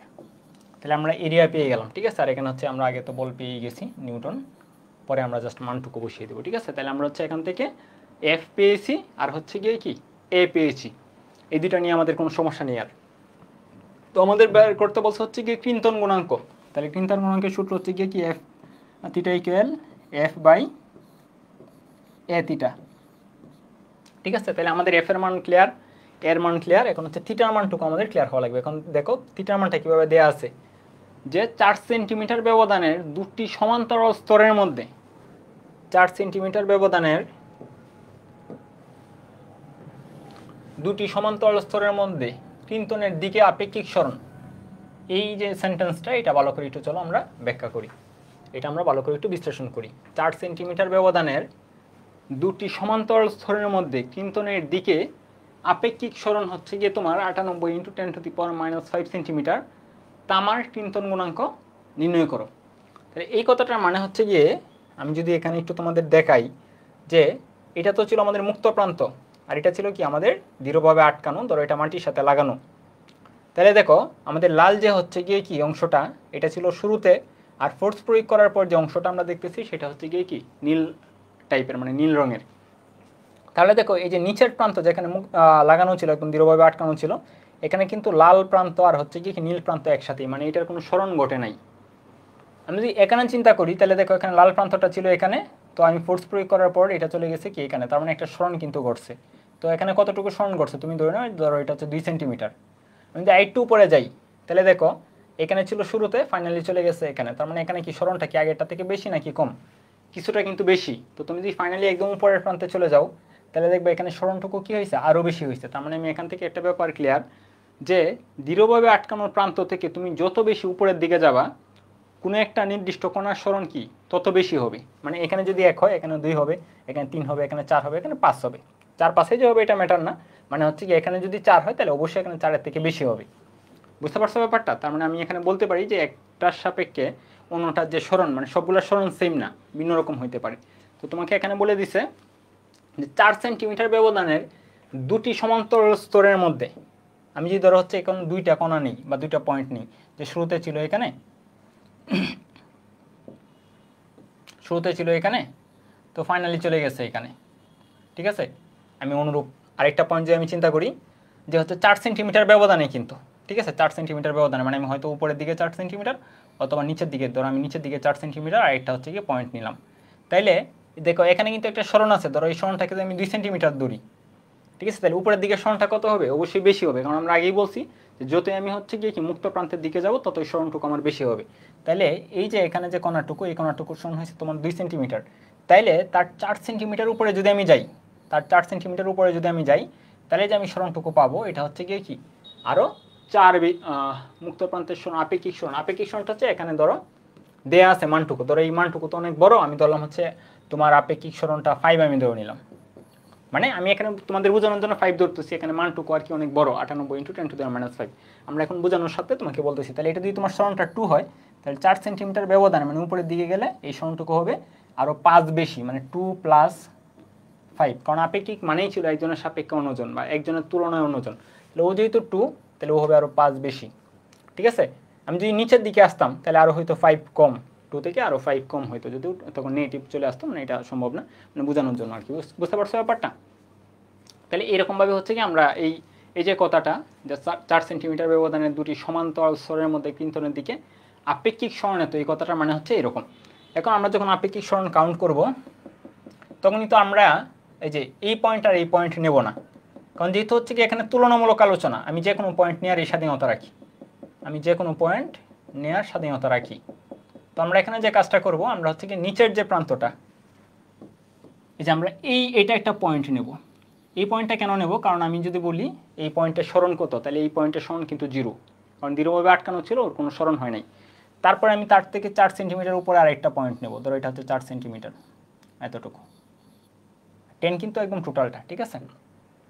তো এখানে যে সরণটুকু হয়েছে আপেক্ষিক সরণ, ওর সরণ যেহেতু 0, তার মানে আমি যদি বলি আপেক্ষিক সরণের যে মানটুকু দেওয়া আছে এটা হচ্ছে এই পয়েন্টের সরণ, এটা সরণ যেহেতু 0, তাহলে ওর সাপেক্ষে এই 4 সেন্টিমিটার উপরের যে পয়েন্ট ওর সরণ হচ্ছে কি 98 × 10⁻⁵। তো আমরা বলছিলাম যে আপেক্ষিক সরণ বলতে এটা এখানে যে মানটুকু উপরের দিকে গেলে তার সাথে আরও এত যোগ হবে, তো ওর যেহেতু সরণ 0, তাহলে জাস্ট হচ্ছে কি আমি যদি বলি এই সরণটা কত, তাহলে এই সরণটুকু হচ্ছে তোমার 98 × 10⁻⁵। ক্লিয়ার হয়েছে ব্যাপারটা? তো এটা হচ্ছে তোমার আপেক্ষিক সরণ, তাহলে আমরা এটা পেয়ে গেলাম। তো আমাদের অ্যাকচুয়ালি থিটার মানটুকু এখানে লাগতো, কারণ আমাদের এফ এর মান জানা, এর মান জানা, জাস্ট থিটার মানটাও জানা। তাহলে আমি এখানে যদি থিটার কথা চিন্তা করি, এটা যদি থিটা ধরি, ঠিক আছে, তাহলে থিটার মানটুকু হচ্ছে জাস্ট আমি ছোটো ত্রিভুজের জন্য নির্ণয় করে ফেলি হবে। দেখো এখানে তো আমি দুইটা ত্রিভুজ চিন্তা করতে পারি, যে এই ত্রিভুজটা আমরা নর্মালি হচ্ছে এই বড় ত্রিভুজ থেকেই নির্ণয় করে অভ্যস্ত, যে বিচ্যুতি বাই হচ্ছে তোমার কি বাহুর দৈর্ঘ্য। কিন্তু এখানে যেহেতু একটাই ত্রিভুজ, ঠিক আছে, একটা ত্রিভুজেই, মানে এটাকে আমরা কি সদৃশকোণী ত্রিভুজ সম্ভবত বলি, সদৃশকোণী ত্রিভুজ মানে সবগুলা কোণই হচ্ছে সেম, মানে হচ্ছে কি একটা ছোটো পোর্শন একটা বড় পোর্শন, মানে এই ছোটো ত্রিভুজের কথা এই বড় ত্রিভুজটাও কি একই কথা কোণের জন্য, যেহেতু সদৃশকোণী এই কোণ, এই বড় ত্রিভুজের এই কোণ আর ছোটো ত্রিভুজের কি এই কোণ সেমই। তো আমাদের যেহেতু অ্যাকচুয়ালি কোণ লাগতেছে, তাই চলো আমরা কোণ নির্ণয় করে ফেলি। তাহলে এই কোণের মানটুকু আমরা ইচ্ছা করলে যে এই বিচ্যুতি বা এই বাহুর দৈর্ঘ্য দিয়েও নির্ণয় করতে পারতাম। তো যেহেতু বিচ্যুতিটুকু সরাসরি দেওয়া নেই, ইচ্ছা করলে আমরা নির্ণয় করতে পারি, কিন্তু আমরা এখানে নির্ণয় আর করবো না, আমরা ইচ্ছা করলে নির্ণয় করতে পারতাম। তো যেহেতু সরাসরি দেওয়া নেই, আমাদের এই যে এটা দেওয়া আছে যে এখানে কতটুকু বিচ্যুতি ঘটছে আপেক্ষিক সরণ আর কি যেটা, আর এটা আমাদের জানা আছে, এটা হচ্ছে তোমার 4 সেন্টিমিটার, ঠিক আছে। তার মানে আমি যে এখানে বলি থিটা আসলে কত, তাহলে তোমার থিটার যে ভ্যালুটুকু এখানে, তাহলে এখানে তোমার থিটার ভ্যালুটুকু হচ্ছে গিয়ে সরণ বাই বাহুর দৈর্ঘ্য, তাহলে 98 × 10⁻⁵ হচ্ছে তোমার সরণ, আর বাহুর যে দৈর্ঘ্যটা, এই বাহুর দৈর্ঘ্যটা হচ্ছে তোমার 4। এটা কি এককে দেওয়া ছিল? সেন্টিমিটার, আর এটা তোমার সেন্টিমিটার, তার মানে হচ্ছে আমাদের আর কোনো একক চেঞ্জ করতে হবে না। তো এটা হচ্ছে তোমার থিটার মান। ক্লিয়ার হয়েছে কিনা ব্যাপারটা একটু ভালো করে দেখো, যে হচ্ছে আমাদের এখানে বাহু কেন 4 সেন্টিমিটার বসালাম, বাহু তো আমাদের এখানে 10 সেন্টিমিটার বসানো উচিত ছিল। আসলে কি তাই? আসলে কিন্তু তাই না। আমি যদি এই বিচ্যুতিটা বসাতাম তাহলে আমার বাহুর দৈর্ঘ্য 10 বসানোর দরকার ছিল, কিন্তু আমি তো এই যে আমার অ্যাকচুয়ালি এখানে উদ্দেশ্য কি থিটা নির্ণয় করা, তো আমি যেহেতু এইটা জানি এখানে কতটুকু বিচ্যুত হয়েছে, তাহলে আমাদের এই যে ছোটো ত্রিভুজ থেকে এই বাহু আমরা বসাবো, আমরা কিন্তু এখানে বলেও বড় বাহু বসাবো না, ঠিক আছে। আশা করি ব্যাপারটা ক্লিয়ার হয়েছে। এই অঙ্কের মাধ্যমে আমাদের এরিয়ার ব্যাপার ক্লিয়ার হইলো, যে আমরা এরিয়া কীভাবে কাউন্ট করব।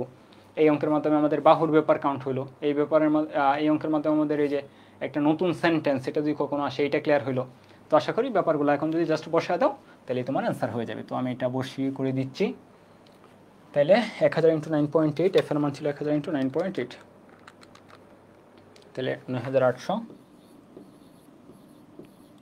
এর মান ছিল তোমার 10⁻³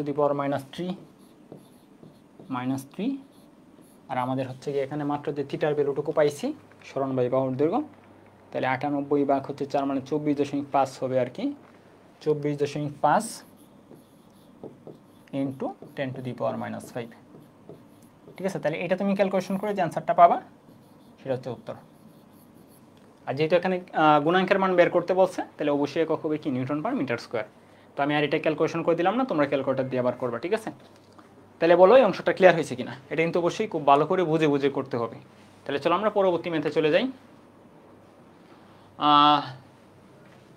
এই ম্যাথটা মনে হচ্ছে কি আগের এই যে এই ম্যাথটার মতো, এই যে দেয়াল হতেও একটা নির্দিষ্ট ব্যাসের অ্যালুমিনিয়াম দণ্ড ঝুলিয়ে দেওয়া হয়েছিল, 1200 কেজি বর ঝুলানো হয়েছিল। তো এই অঙ্কটার মতো আমার সেম টু সেম লাগতেছে, যে 10 সেন্টিমিটার একটা অ্যালুমিনিয়াম গণকের তল দেওয়ার সাথে দৃঢ়ভাবে আটকানো, গণকটির অপর তল মানে ওইটা ছিল আর কি একটা লোহার তার টাইপের, তামার তার টাইপের, তামা ছিল সম্ভবত। তো যাই হোক তার টাইপের মানে হচ্ছে কি শেষ যে প্রান্তটা, এই প্রান্তটা ছিল গোলাকার বৃত্তাকার, আর এখানে আর কি গণক আকৃতির। ঠিক আছে, তো একই জিনিস তোমরা এটা তাইলে হচ্ছে কি করে ফেলতে পারবো, আশা করি এটা করতে কোনো সমস্যা হবে না। তাহলে এটা হচ্ছে তোমাদের হোমওয়ার্ক থাকুক। ঠিক আছে, তো আশা করি এটা তোমরা বুঝে বুঝে করতে পারবা। ওকে, তাহলে চলো আমরা পরবর্তী কোয়েশ্চেনে চলে যাই। আচ্ছা, পরবর্তী কোয়েশ্চেন আর নেই আমাদের এই টপিক থেকে। এই টপিক থেকে তোমরা এটা বাসার কাজ করবা, আর আমরা এখানে যে কয়টা দেখাই দিলাম সেগুলো তো করবাই, পাশাপাশি হচ্ছে তোমরা বই থেকে আরও প্র্যাকটিস করবা। ঠিক আছে, তো আশা করি সমস্যা হবে না। এখন আমাদের যে টপিকটা সেটা হচ্ছে কৃন্তন বিকৃতির ফলে কৃত কাজ অথবা সঞ্চিত শক্তি। ঠিক আছে, তো আগে আমরা হচ্ছে গিয়ে দৈর্ঘ্য বিকৃতির জন্য বা ইয়ংয়ের গুণাঙ্কের জন্য তারের যে দৈর্ঘ্য প্রসারণ করতে হয় বা আমরা করি, সেই ক্ষেত্রে কতটুকু কাজ হয় বা কী পরিমাণ শক্তি জমা হয় সেটা আমরা করছিলাম। তারপর হচ্ছে গিয়ে আয়তন গুণাঙ্কের জন্য আয়তনের পরিবর্তনের জন্য কী পরিমাণ কাজ সম্পন্ন হয় বা কী পরিমাণ শক্তি জমা হয় সেটাও আমরা হচ্ছে কি করে আসছি। তো এখন আমাদের কৃন্তন বিকৃতির জন্যও কিন্তু আসলে এখানে একটা কাজ সম্পন্ন হয়। কারণ দেখো কৃন্তন বিকৃতি তো আমরা কি করছি, আমরা এখানে ফোর্স প্রয়োগ করছি, এই যে এখানে ফোর্স প্রয়োগ করছি, আর আমাদের এখানে হচ্ছে যে মুক্ত প্রান্ত, যেটা মুক্ত প্রান্তের সরণ হয়েছে, তার মানে আমাদের যেখানে ফোর্স প্রয়োগ করি আর সরণ হয় সেখানে কিন্তু তোমার কাজ হয়। তবে এখানে কিন্তু কাজের পরিমাণটা পরিবর্তনশীল বল দ্বারা কাজ। তো যাই হোক এই টপিকটা তোমাদের বইয়ে ওই রকমভাবে আলোচনাই নেই, মানে অঙ্ক তো আসেই নেই, আলোচনাও নেই। তো আগের যে হচ্ছে কাজের সূত্রগুলো সেইগুলোতে আমি একদম প্রমাণ সহ দেখাইছিলাম যে হচ্ছে কীভাবে প্রমাণ হয়েছে যে কাজের সূত্রটা। তো এটা যেহেতু আমাদের একদম আউট অফ সিলেবাস, তবে যদি চলে আসে আর কি, মানে যেহেতু আগেরগুলার কাজের পরিমাণ আছে আর এইটার আলোচনা নেই, কিন্তু আগেরগুলো যেহেতু আছে যদি বাই চান্স চলে আসে তো সেই ক্ষেত্রে আমি সূত্রটা তোমাদের লিখে দিই, প্রমাণ আর দেখাবো না এটার জন্য, এটার জন্য আর প্রমাণ দেখাবো না, সূত্রটা তোমাদের জন্য আমি লিখে দিচ্ছি যে এখানে কাজের পরিমাণ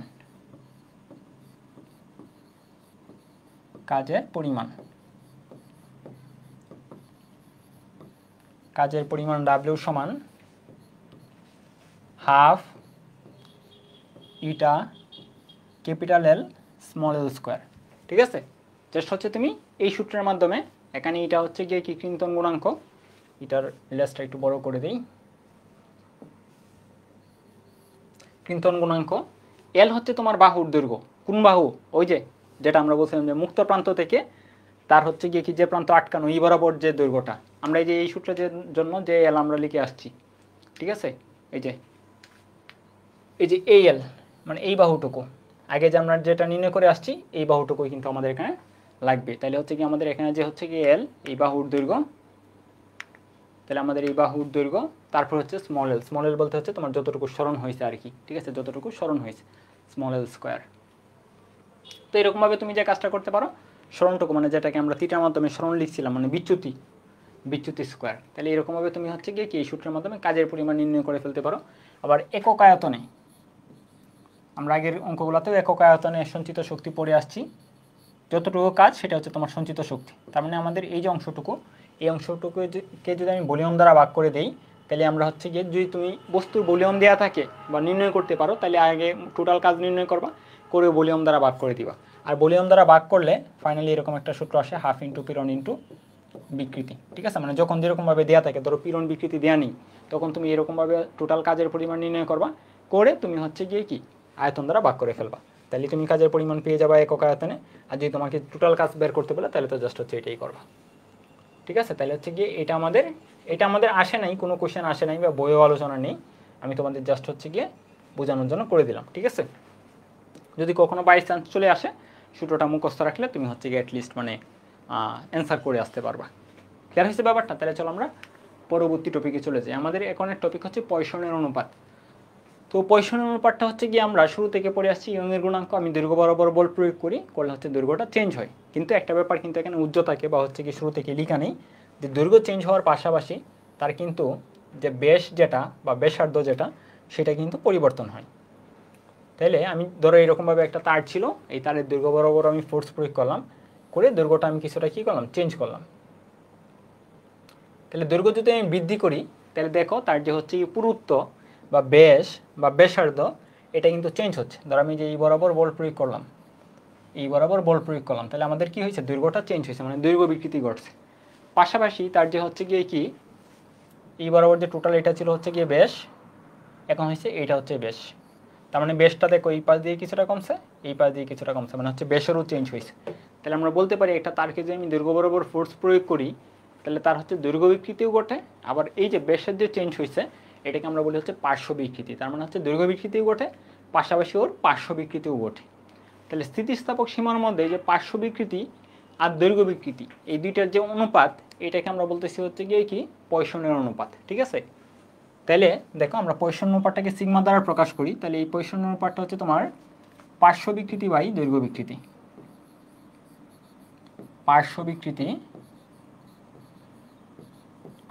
বিকৃতি বাই হচ্ছে তোমার কি দৈর্ঘ্য বিকৃতি, দৈর্ঘ্য বিকৃতি। ঠিক আছে, এখন পার্শ্ব বিকৃতি আমরা কোনটাকে বলতেছি, পার্শ্ব বিকৃতি আমরা বলতেছি হচ্ছে গিয়ে ব্যাসের যে পরিবর্তন আর হচ্ছে আদি ব্যাস, মানে বিকৃতি মানে এটা আমরা বলছিলাম কি পরিবর্তন বাই আদি, বিকৃতি মানে আমরা বলছিলাম পরিবর্তন বাই আদি। তাহলে এখানে পার্শ্ব বিকৃতি বলতে হচ্ছে তার ব্যাসের যে চেঞ্জটা হচ্ছে আর হচ্ছে কি আদি ব্যাস। তার মানে আমি যদি এখানে ব্যাস বলি তাহলে ডি হচ্ছে গিয়ে ধরো ব্যাসের পরিবর্তন, স্মল ডি যেটাকে আমরা বলছি ব্যাসের পরিবর্তন, আর ক্যাপিটাল ডি হচ্ছে তোমার কি আদি ব্যাস। তাহলে তোমার পার্শ্ব বিকৃতিটা হচ্ছে ডি বাই ক্যাপিটাল ডি। আর এল এর ব্যাপারটাতে আমি চিন্তা করি তাহলে হচ্ছে কি দৈর্ঘ্য বিকৃতি হচ্ছে এল বাই ক্যাপিটাল এল। ঠিক আছে ব্যাপারটা? তুমি ইচ্ছা করলে কিন্তু এই ব্যাসের পরিবর্তে যদি তোমাকে ব্যাসার্ধের ইনফরমেশন থাকে তাহলে তুমি এই ডি বাই ডি এর পরিবর্তে তুমি আর বাই আরও লিখতে পারো। ঠিক আছে, কারণ তোমার হচ্ছে গিয়ে এটা যেহেতু অনুপাত তাহলে তোমার ব্যাসের পরিবর্তন মানে হচ্ছে গিয়ে পার্শ্ব বিকৃতির জন্য তুমি ব্যাস দিয়ে যদি হিসাব করো তাহলে তুমি যে পার্শ্ব বিকৃতিটা পাবা তুমি ব্যাসার্ধ দিয়ে নির্ণয় করলেও সেমটাই পাবা। তোমাকে আমি যদি এক্সাম্পল আকারে বলি তো টোটাল ব্যাস ছিল, চিন্তা করে নাও টোটাল ব্যাস ছিল হচ্ছে ধরো 20, তো ধরো হচ্ছে কি পরিবর্তন হয়েছে 18, মানে কমছে আর কি 2। ঠিক আছে, তার মানে হচ্ছে পার্শ্ব বিকৃতি এখানে আমি নির্ণয় করি, এখানে পার্শ্ব বিকৃতিটা কত হবে 2/20 হবে না, টোটাল ছিল 20, 2 কমছে মানে এই পাশ থেকে 1 কমছে, এই পাশ থেকে 1 কমছে মানে 2 কমছে, তাহলে হচ্ছে কি পরিবর্তন টু নিচে হচ্ছে গিয়ে 20, তার মানে কাটাকাটি করে কিন্তু 1/10 পাবো, 1/10 পাবো। আমি যদি ব্যাসার্ধ দিয়ে হিসাব করতাম তাহলে এই যে এতটুকু ছিল ব্যাসার্ধ, তাহলে ব্যাসার্ধটা অবশ্যই 10 হবে, কারণ যেহেতু ব্যাস 20। তাহলে এখন আমি যদি হচ্ছে গিয়ে নতুন তার ব্যাসার্ধ নির্ণয় করি তাহলে এতটুকু হবে না, মানে জাস্ট এতটুকু কিন্তু কমছে, মানে এক পাশেরটা কমছে। আগে আমরা দুই পাশে এখানে 1 কমছে এখানে 1 কমছে, দুই দিকে 2 কমছে এটা হিসাব করছিলাম। এখন কিন্তু আমরা যে উপরের দিকে আর যাচ্ছেই না, যেহেতু জাস্ট ব্যাসার্ধের ব্যাপারটা এখানে আসতেছে। ঠিক আছে, তাহলে আমাদের শুধুমাত্র নিচ থেকে 1 কমছে, তার মানে হচ্ছে কি আমি যদি বলি 8 দিয়ে হিসাব করতাম অ্যাকচুয়ালি তাহলে 8 ছিল হচ্ছে তোমার 10 আর কমছে হচ্ছে তোমার 1, তার মানে এই ক্ষেত্রেও যদি আমি নির্ণয় করি তাহলে 1/10 কিন্তু আমরা পাচ্ছি। তার মানে একটা ব্যাপার এখানে ক্লিয়ার হয়ে যাও যে আমি ব্যাস অথবা ব্যাসার্ধ যেটা দিয়ে হিসাব করি না কেন, ব্যাস অথবা ব্যাসার্ধ যেটা দিয়ে হিসাব করি না কেন আমার অঙ্ক কিন্তু হবে। তবে তোমাকে যদি বলা হয় ব্যাসার্ধের পরিবর্তন কত অথবা ব্যাসের পরিবর্তন কত তাহলে কিন্তু ব্যাস এবং ব্যাসার্ধ ওইখানে যাওয়া লাগবে। অথবা তুমি ব্যাসার্ধ দিয়ে করলা, তোমাকে বললো হচ্ছে কি ব্যাসের পরিবর্তন কত, তাহলে ব্যাসার্ধের যত পরিবর্তন হবে ব্যাসের পরিবর্তন হবে কি তার দ্বিগুণ।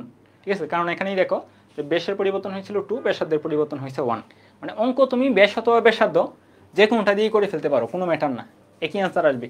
কিন্তু তোমাকে যদি বলা হয় ব্যাসের পরিবর্তন কত অথবা ব্যাসার্ধের পরিবর্তন, মানে পরিবর্তনটা যখন চাওয়া হবে তখন আমরা ওইখানেই যাওয়া লাগবে। ঠিক আছে, তাহলে আমরা দেখলাম যে পার্শ্ব বিকৃতি বাই দৈর্ঘ্য বিকৃতি। ক্লিয়ার হয়েছে ব্যাপারটা? তো এখানে আমাদের এই সিগমার জন্য আমি যদি এখন বলি সূত্রটা তাহলে কীভাবে আমরা নিয়ে আসবো, তাহলে পার্শ্ব বিকৃতি সমান হচ্ছে কি আমরা অলরেডি দেখলাম যে ডি বাই ক্যাপিটাল ডি, তাহলে ডি বাই ক্যাপিটাল ডি, আর দৈর্ঘ্য বিকৃতি হচ্ছে তোমার small L by capital L. তার মানে ফাইনালি এরকম দাঁড়াচ্ছে যে এই আমি যদি গুণ করে দিই তাহলে হচ্ছে কি ক্যাপিটাল এল যেটা এটা হচ্ছে উপরে উঠে যাবে। তার মানে হচ্ছে তোমার এখানে ফাইনালি দাঁড়াচ্ছে ডি ক্যাপিটাল এল বাই হচ্ছে এল ক্যাপিটাল ডি। তো দেখো উপরেও কিন্তু ডিএল, নিচেও কিন্তু ডিএল, বা আমি যদি বলি উপরে এলডি নিচেও কিন্তু এলডি। তো ব্যাপারটা কিন্তু কিছুদিন পর মানে ভুলে যাওয়ার একটা পসিবিলিটি থাকে যে আমি উপরেও ডিএল নিচেও ডিএল, তো উপরের ডি কোনটা মিন করতেছে নিচের ডি কোনটা মিন করতেছে, বা হচ্ছে উপরের এল কি মিন করতেছে নিচের এল কি মিন করতেছে, যেহেতু দুইটা এলের মিনিংই হচ্ছে ভিন্ন রকম। ক্যাপিটাল এল হচ্ছে কি আদি দৈর্ঘ্য আর স্মল এল হচ্ছে গিয়ে কি দৈর্ঘ্যের পরিবর্তন। তো সেই ক্ষেত্রে তুমি যদি ভুলে যাও তাহলে সেই ক্ষেত্রে তুমি যদি এটা জানা থাকে যে পার্শ্ব বিকৃতি বাই দৈর্ঘ্য বিকৃতি, এখান থেকে কিন্তু তুমি প্রুভ করে ফেলতে পারো যে সূত্রটা আসলে এই যে স্মল ডি গুণন ক্যাপিটাল ডি বাই হচ্ছে গিয়ে স্মল এল গুণন ক্যাপিটাল এল, এরকমভাবে তুমি প্রুভ করে ফেলতে পারো যদি তোমার এই কথাটা জানা থাকে। তবে দুর্ভাগ্যজনকভাবে যদি এইটাও তুমি ভুলে যাও যে পার্শ্ব বাই দৈর্ঘ্য এই যে মেইন যে কনসেপ্টটা এইটাও তুমি যদি ভুলে যাও তখন তোমার করণীয় কী? তো আমি এই ব্যাপারটা ভুলে যাইতাম, তো আমি যেভাবে ব্যাপারটা মাথায় রাখতাম ব্যাপারটা ছিল এরকম যে সিগমা সমান, আমি সূত্রটা মুখস্থ করছিলাম এরকম, L D by DL, L D by DL. দেখো এখানে হচ্ছে কি এল কি, আমি এরকম আর কি ব্যাপারটা সেন্সটা চিন্তা করতাম যে যেটাকে আমি প্রথমে বলতেছি এটা হচ্ছে ক্যাপিটাল আর যেটাকে আমি পরে বলতেছি এটা হচ্ছে স্মল। তাহলে আমি দেখো এল ডি বাই ডিএল এরকমভাবে বলতেছি এল ডি বাই ডিএল, তাহলে উপরের জন্য আমি কি বলতেছি এলটাকে আগে বলতেছি, তাহলে এলকে যেহেতু যেটাকে আগে বলতেছি এটা হচ্ছে ক্যাপিটাল আর যেটাকে পরে বলতেছি এটা হচ্ছে স্মল, তাহলে এল ডি হয়ে গেল, নিচে বলতেছি ডিএল, তাহলে প্রথমে যেটা বলতেছি এটা হচ্ছে ক্যাপিটাল আর নিচেরটা হচ্ছে গিয়ে কি স্মল। তাহলে এল ডি বাই ডিএল এরকমভাবে তুমি মাথায় রাখতে পারো। আমরা বিভিন্ন অনুষ্ঠানে যদি কাউকে ইনভাইট করি তাহলে যারা হচ্ছে কি বেশি বড় বা হচ্ছে বয়স্ক বা সম্মানের দিক দিয়ে বড়, আমি যদি তাদেরকেই হচ্ছে কি বক্তৃতা দেওয়ার জন্য আগে রাখি, ঠিক আছে? এখানে আসলে সেম যে বড় তাকে আর কি আগে আমরা রাখতেছি এল ডি বাই ডিএল। তো এটা হচ্ছে কি আমাদের পয়সন অনুপাত, তাহলে পয়সন অনুপাতের সূত্র তুমি একদম টোটালি মুখস্থ রাখবে এল ডি বাই ডিএল। আর হচ্ছে গিয়ে কি এখানে দেখো এটা কিন্তু কোনো একক নেই, এককহীন। কেন এককহীন? কারণ সিমিলার জাতীয়, এই যে এল আর এল এর অনুপাত ডি আর ডি এর অনুপাত, তাহলে এককহীন, এককহীন, ঠিক আছে ব্যাপারটা এককহীন। আর এটাও কিন্তু একটা কঠিন পদার্থের জন্য শুধুমাত্র আমরা ওই পয়সন অনুপাতটা নির্ণয় করতে পারি। ক্লিয়ার হয়েছে ব্যাপারটা? তাহলে দেখো এখন পয়সন অনুপাতের সূত্রটা জাস্ট আমরা দেখলাম যে এল ডি বাই ডিএল, কিন্তু এখানে কিন্তু আরও দু একটা ব্যাপার আছে, এটার আমরা সূত্রটা একটু অন্যভাবে চিন্তা করবো। যে সিগমা ইকুয়াল মানে তোমাদের বই এরকম আছে যে মাইনাস আছে একটা, ঠিক আছে, মাইনাস পার্শ্ব বিকৃতি আর নিচে হচ্ছে তোমার দৈর্ঘ্য বিকৃতি। তো মাইনাসটা দেওয়ার মানে হচ্ছে তোমাকে যে আমরা যদি এই যে পার্শ্ব বিকৃতি যেটা আমরা যেহেতু অলরেডি বলছি যে তোমার একটা বাড়লে একটা কমে, তুমি যদি দৈর্ঘ্য বাড়াও, ঠিক আছে, মানে দৈর্ঘ্য চেঞ্জ করো দৈর্ঘ্য বাড়াও, তাহলে তোমার ব্যাস কী হবে? কমবে। তুমি যদি হচ্ছে গিয়ে কি ব্যাস বাড়াও তাহলে হচ্ছে দেখা যাবে যে দৈর্ঘ্য কমবে। তাহলে যেহেতু একটা বাড়লে অন্যটা কমতেছে, আমি যদি এখানে সংখ্যাগত মানটাই নিই, মানে জাস্ট সংখ্যাগত মানটুকুই নেই যে বিকৃতি কতটুকু হয়েছে, ধরো পার্শ্ব বিকৃতি আমার হয়েছে -2, আমি জাস্ট ওই -2ই নিচ্ছি, মানে সাইন সহ নিচ্ছি। তাহলে উপরে যদি তোমার নেগেটিভ নাম্বার আসে তাহলে নিচে একদম মানে শিওর মাস্ট পজিটিভ নাম্বার আসবে। অথবা তোমার দৈর্ঘ্য বিকৃতিটাকে আমি যদি একদম সাইন সহ নেই, ধরো দৈর্ঘ্য বিকৃতিটা হচ্ছে নেগেটিভ -2, তাহলে পার্শ্ব বিকৃতিটা হবে কি মাস্ট পজিটিভ। তার মানে আমরা যদি সাইন সহ নিই, ব্যাপারটা খেয়াল করো, আমি যদি সাইন সহ সংখ্যাগুলো নেই তাহলে পার্শ্ব বিকৃতি পজিটিভ হলে এটা হবে তোমার নেগেটিভ মাস্ট, অথবা এটা নেগেটিভ হলে এটা পজিটিভ। এখন আমি সাইন সহ যদি বসাই তাহলে আমি এই সামনের সাইন বাদেই মানে এখানে একটা নেগেটিভ পাবো, উপরে একটা পজিটিভ হলে নিচেটা নেগেটিভ, ফাইনালি একটা নেগেটিভ থাকতেছে, অথবা উপরে একটা নেগেটিভ হলে নিচেটা পজিটিভ, ফাইনালি একটা নেগেটিভ থাকতেছে। মানে এখানেই আমরা কি পাবো? একটা নেগেটিভ সাইন পাবো। কখন পাবো? যখন আমি বিকৃতিটা একদম সাইন সহ বসাবো। মডিউলাসের মান যদি শুধুমাত্র বসাই যে এত বিকৃতি হয়েছে তাহলে আমরা আর নেগেটিভ পাবো না, তাহলে পজিটিভই পাবো। কখন আমি এই যে এই বক্সের ভিতরে একটা নেগেটিভ পাবো? যখন আমি সাইন সহ বিকৃতিটুকু বসাবো, চিহ্ন সহ। তো আমি যদি চিহ্ন সহ বসাই তাহলে আমরা এই সামনে কি করি? একটা মাইনাস বসিয়ে দিই যাতে আর এই নেগেটিভ সাইনটা না থাকে। মানে হচ্ছে কি আমাদের এখানে যে সিগমার যে মানটুকু, এই সিগমার মানটুকু যেন পজিটিভ হয়। সিগমার মানটুকু কেমন হয়?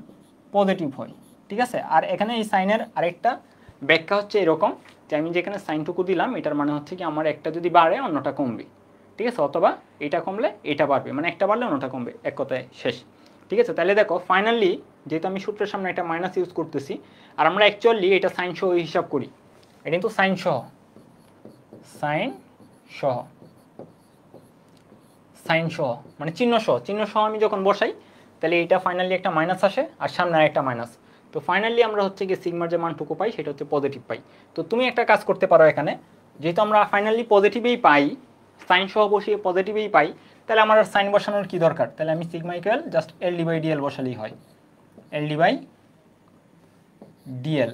ঠিক আছে, সেই ক্ষেত্রে আমি আর মডুলাস সাইন বসাবো না, শুধুমাত্র মডুলাস মানটুকু বসাবো, মডুলাস মানটুকু বসাবো। ধরো তোমাকে বললো পার্শ্ব বিকৃতি -2, দৈর্ঘ্য বিকৃতি হচ্ছে গিয়ে 10, তাহলে আমরা আর -2 আর বসাবো না, শুধুমাত্র হচ্ছে গিয়ে কি মানে পরিবর্তন যেটা হয়েছে মাইনাস, এটা আমরা বসাবো না, শুধুমাত্র মডুলাস মানটুকু বসাবো। সেই ক্ষেত্রে তোমার আর এখানে মাইনাস না দিলেও হবে।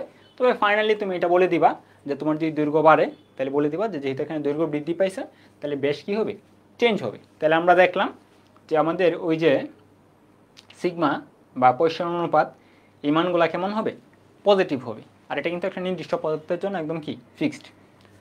তো এটা যদি পজিটিভ হয় তো এটা আমরা ব্যাপারটা ক্লিয়ার হইলো, কিন্তু এখানে একটু সমস্যা আছে। সমস্যাটা আসলে তোমাদের বইয়ে যদি তুমি দেখো তাহলে দেখবা এই যে সিগমার যে রেঞ্জ মানে সিগমার মানের রেঞ্জ মানে সিগমার মান কেমন হইতে পারে, এই রেঞ্জটুকু হচ্ছে গিয়ে -1 থেকে তোমার পজিটিভ হাফ এর মধ্যে থাকবে। ঠিক আছে, মানে এই মানটুকু তোমার -1ও হইতে পারে, -1 থেকে একদম পজিটিভ হাফের মিডিল যে কোনো মানই হইতে পারে। -1 থেকে হচ্ছে কিন্তু আমি পজিটিভ হাফের দিকে যেতে চাই তাহলে +2 হইতে পারে, 0.2 হইতে পারে, 0.3 হইতে পারে, আবার -0.5 হইতে পারে। এখন আমরা তো এখানে দেখলাম যেহেতু আমরা এখানে যদি একদম সাইন সহ বসাই, সামনে আরেকটা মাইনাস বসিয়ে আমরা ফাইনালি এটাকে একটা পজিটিভ সাইনের মধ্যে নিয়ে আসতেছি, মানে আমরা এটা বুঝলাম যে সিগমার মানটুকু পজিটিভই হবে। তাইলে বইয়ে যে লেখা আছে যে রেঞ্জটা -1 থেকে +1/2, এটা আসলে কেন, আমাদের তো পজিটিভই হওয়ার উচিত। ঠিক আছে, আমি যদি হচ্ছে কি সাইন সহ বসাই তাহলে অবশ্যই কি এখানে পজিটিভ হবে। আমি যদি এখানে সাইন সহ নাও বসাতাম, ধরো হচ্ছে মডুলাস মান বসাতাম আর এই মাইনাসও রাখতাম, তাহলে হয় নেগেটিভ হইতো, মানে প্লাস মাইনাস মিক্স হওয়ার কোনো পসিবিলিটি নেই। কিন্তু এখানে যে দেয়া আছে -1 থেকে +1/2, এটা কেন, এটারও আসলে একটা ব্যাখ্যা আছে। আমাদের কিছু পদার্থ আছে যেগুলার আমরা তো দেখলাম যে হচ্ছে কি আমি যদি দৈর্ঘ্য বৃদ্ধি করি তাহলে হচ্ছে গিয়ে কি বেশ চেঞ্জ হয়, মানে বেশ কমে। দৈর্ঘ্য যদি বাড়াই তাহলে কি বেশ কমে, মানে পার্শ্ব কমে। দৈর্ঘ্য বিকৃতি পজিটিভ হলে পার্শ্ব বিকৃতি তোমার কি তাহলে নেগেটিভ। কিন্তু কিছু পদার্থ আছে এগুলাকে বলা হয় অক্সেটিক পদার্থ, অক্সেটিক পদার্থ এইগুলার ক্ষেত্রে যেটা হয় তুমি যদি হচ্ছে গিয়ে দৈর্ঘ্য বিকৃতি এটা যদি তোমার পজিটিভ হয় তাহলে তোমার পার্শ্ব যেটা, এই পার্শ্ব বিকৃতিটাও তোমার পজিটিভ হয়, পার্শ্ব বিকৃতি যেটা সেটাও তোমার পজিটিভ হয়। মানে দৈর্ঘ্য পজিটিভ হলে পার্শ্ব বিকৃতিও পজিটিভ হয়, আবার তোমার যদি দৈর্ঘ্য বিকৃতি নেগেটিভ হয় তাহলে পার্শ্ব বিকৃতিও নেগেটিভ হয়। মানে ভিতরের কি একটা ভয়েড স্পেস তৈরি হয়। ঠিক আছে, মানে হচ্ছে ভিতরে শূন্যতা তৈরি হয়ে আমি দৈর্ঘ্য বাড়ালাম, তার হচ্ছে গিয়ে কি বেশের যে পরিবর্তন সেটাও তোমার পজিটিভভাবেই হয়। তো সেই ক্ষেত্রে আমি যদি একদম মাইনাস ধরো মাইনাস পার্শ্ব বিকৃতি বাই দৈর্ঘ্য বিকৃতি এখন হিসাবটা করি, পার্শ্ব বাই হচ্ছে তোমার কি দৈর্ঘ্য, তাহলে যেহেতু এখানে দুইটাই পজিটিভ, পার্শ্ব পজিটিভ দৈর্ঘ্য পজিটিভ, তাহলে এই সামনে যে মাইনাসটা ওই মাইনাসটা তখন থেকে যায়। ঠিক আছে, তখন এই মাইনাসটা থেকে যায়, এর জন্য আমরা তখন এই অক্সেটিক পদার্থের জন্য আমাদের হচ্ছে কি যে পয়সনের যে মানটুকু এই মানটুকু আমরা নেগেটিভ পাই। এমনিতে নর্মালি আমরা যেগুলো অঙ্ক করবো বেশিরভাগ ক্ষেত্রে হচ্ছে কি পজিটিভ মান, আর অক্সেটিক পদার্থের জন্য আমাদের এই যে মানটুকু এই সামনে মাইনাস থাকার ফলে এটা পজিটিভ এটাও পজিটিভ, যে কোনো একটা নেগেটিভ মান আসে। তার মানে এই ব্যাপারটা মাথায় রাখবো এমসিকিউ এর জন্য, যে অক্সেটিক পদার্থের জন্য সিগমার মান হচ্ছে তোমার কি নেগেটিভ। ক্লিয়ার হয়েছে ব্যাপারটা? সরি নেগেটিভ 1 যে হবে এরকম না, মানে নেগেটিভ আর কি, নেগেটিভ মানে ওইটার কি একটা ভিতর ভয়েড স্পেস তৈরি হয়। ধরো আমি এরকমভাবে একটা দ্বন্দ্ব আছে, তো এটাকে যদি আমি হচ্ছে গিয়ে ভিতরে তো অনুপরমাণু আছে, তো আমি যদি এটাকে দৈর্ঘ্য চেঞ্জ করি, ধরো দৈর্ঘ্য বাড়ালাম, তখন দেখা যাবে তার বেশও চেঞ্জ হবে আর ভিতরে ফাঁকা স্থান তৈরি হবে, মানে অণুগুলো যে আগে যতটুকু দূরে ছিল এখন দূরত্ব আরও বেড়ে গেছে। ঠিক আছে, তো এইগুলোকে আমরা বলতেছি অক্সেটিক পদার্থ। ক্লিয়ার হয়েছে ব্যাপারটা? তো এটা যদি ক্লিয়ার হয়ে থাকে তাহলে চলো আশা করি এখন আমরা অঙ্কে যেতে পারবো। তাহলে চলো আমরা কয়েকটা অঙ্ক করে ফেলি এখন। তো তোমাকে দেখো এই কোয়েশ্চেনটা কি বলছে, এখানে বলছে 4 মিলিমিটার ব্যাসের 3 মিটার দীর্ঘ তামার তারে 150 কেজি ওজন ঝুলালে তারের দৈর্ঘ্য হচ্ছে তোমার 2.7 মিলিমিটার বাড়ে আর ব্যাস হচ্ছে গিয়ে এত কমে। তাহলে দেখো তোমার হচ্ছে গিয়ে দৈর্ঘ্য কতটুকু চেঞ্জ হয়েছে সেটা দেওয়া আছে, ব্যাস কতটুকু চেঞ্জ হচ্ছে সেটাও দেওয়া আছে, আবার হচ্ছে গিয়ে আদি ব্যাস এবং হচ্ছে আদি দৈর্ঘ্য এগুলো দেওয়া আছে। তো আমাদের পয়সনের অনুপাত নির্ণয় করতে হবে। তার মানে এখান থেকে আমরা পয়সনের অনুপাত ইজিলি নির্ণয় করে ফেলতে পারবো। তবে এখানে তোমাকে ইয়ংয়ের গুণাঙ্কটাও নির্ণয় করতে বলছে। তো ইয়ংয়ের গুণাঙ্ক এখন আমাদের আর মানে করে দেওয়ার কোনো সুযোগ নেই, কারণ আমরা ইয়ংয়ের গুণাঙ্ক থেকে প্রায় তিনটা লেকচার প্রায় আমরা সম্পন্ন করে আসছি, ঠিক আছে। তাহলে এটা আমি করবো না, এটা তোমরা নিজেরা করে ফেলবা, FL/S মান বসিয়ে, ঠিক আছে। তো আমরা যেটা করব এখানে আমরা হচ্ছে জাস্ট পয়সনের অনুপাতটুকু নির্ণয় করব। তাহলে পয়সনের অনুপাতের আমরা সূত্রটা দুইভাবে প্রয়োগ করতে পারি। আমরা যেটা বলছি যে তুমি যদি এখানে একটা মাইনাস ইউজ করো, তুমি যে সামনে একটা মাইনাস ইউজ করো, তাহলে তোমার এই পরিবর্তনগুলো হচ্ছে সাইন সহ বসাতে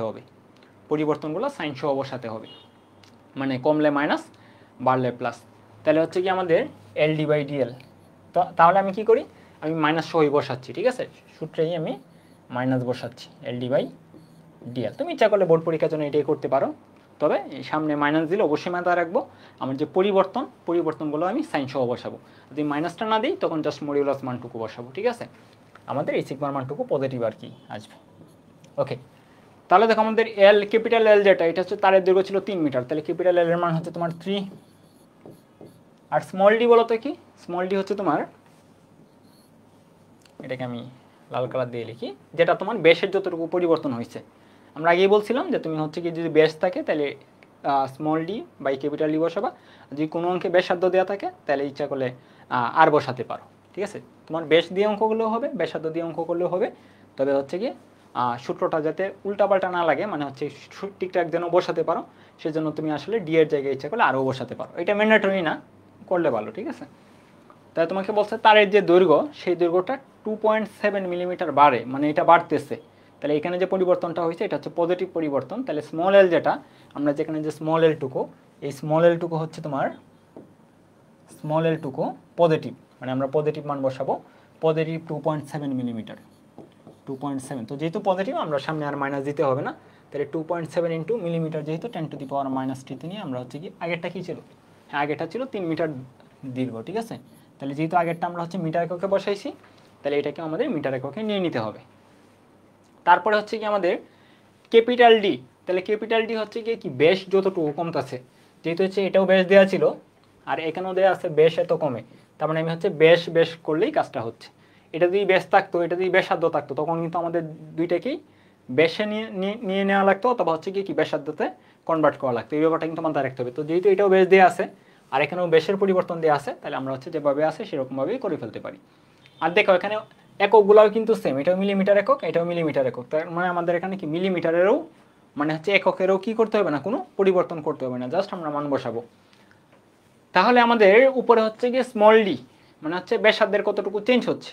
তো যেহেতু আমরা সূত্রের সামনে মাইনাস ইউজ করছি, তাহলে এই পরিবর্তনটাও সাইন সহ আমরা বসাবো। তাহলে এখানে হচ্ছে -1.2 ইন্টু 10⁻³ -1.2 ইন্টু 10⁻³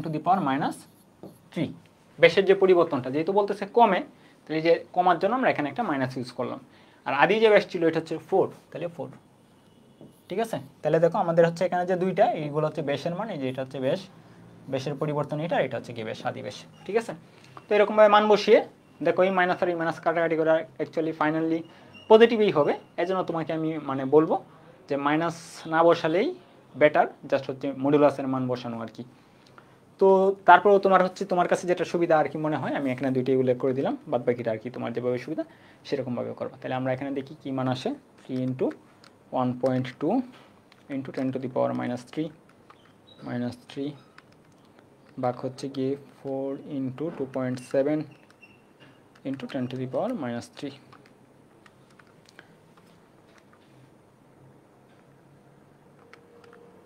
তাহলে তোমার 1/3 মানে 0.33, তাহলে পয়সন অনুপাতের কিন্তু কোনো একক নেই, তার মানে এটা হচ্ছে আমাদের অ্যান্সার 0.33। তো তোমরা যখন অঙ্ক করো তখন আরও সুন্দর করে মানে মান বসিয়ে ক্যালকুলেটার দিয়ে আবার রিচেক করবা। আর আমি এখানে হচ্ছে ইউনিট গুণাঙ্ক যেটা, এটার আমি আর করে দিলাম না, এটা হচ্ছে তোমরা বাসায় করবা হোমওয়ার্ক, ঠিক আছে। তাহলে আশা করি অঙ্কটা তোমরা বুঝতে পারছো। তাহলে চলো এখন আমরা পরবর্তী ম্যাথে চলে যাই, দেখি পরবর্তীতে কী আছে। তো আমাদের পরবর্তী ম্যাথে বলছে যে 200 সেন্টিমিটার দীর্ঘ এবং 2 সেন্টিমিটার ব্যাস যুক্ত, তো এটা হচ্ছে তোমার ব্যাস দেওয়া আছে, তাই না, 2 সেন্টিমিটার ব্যাস।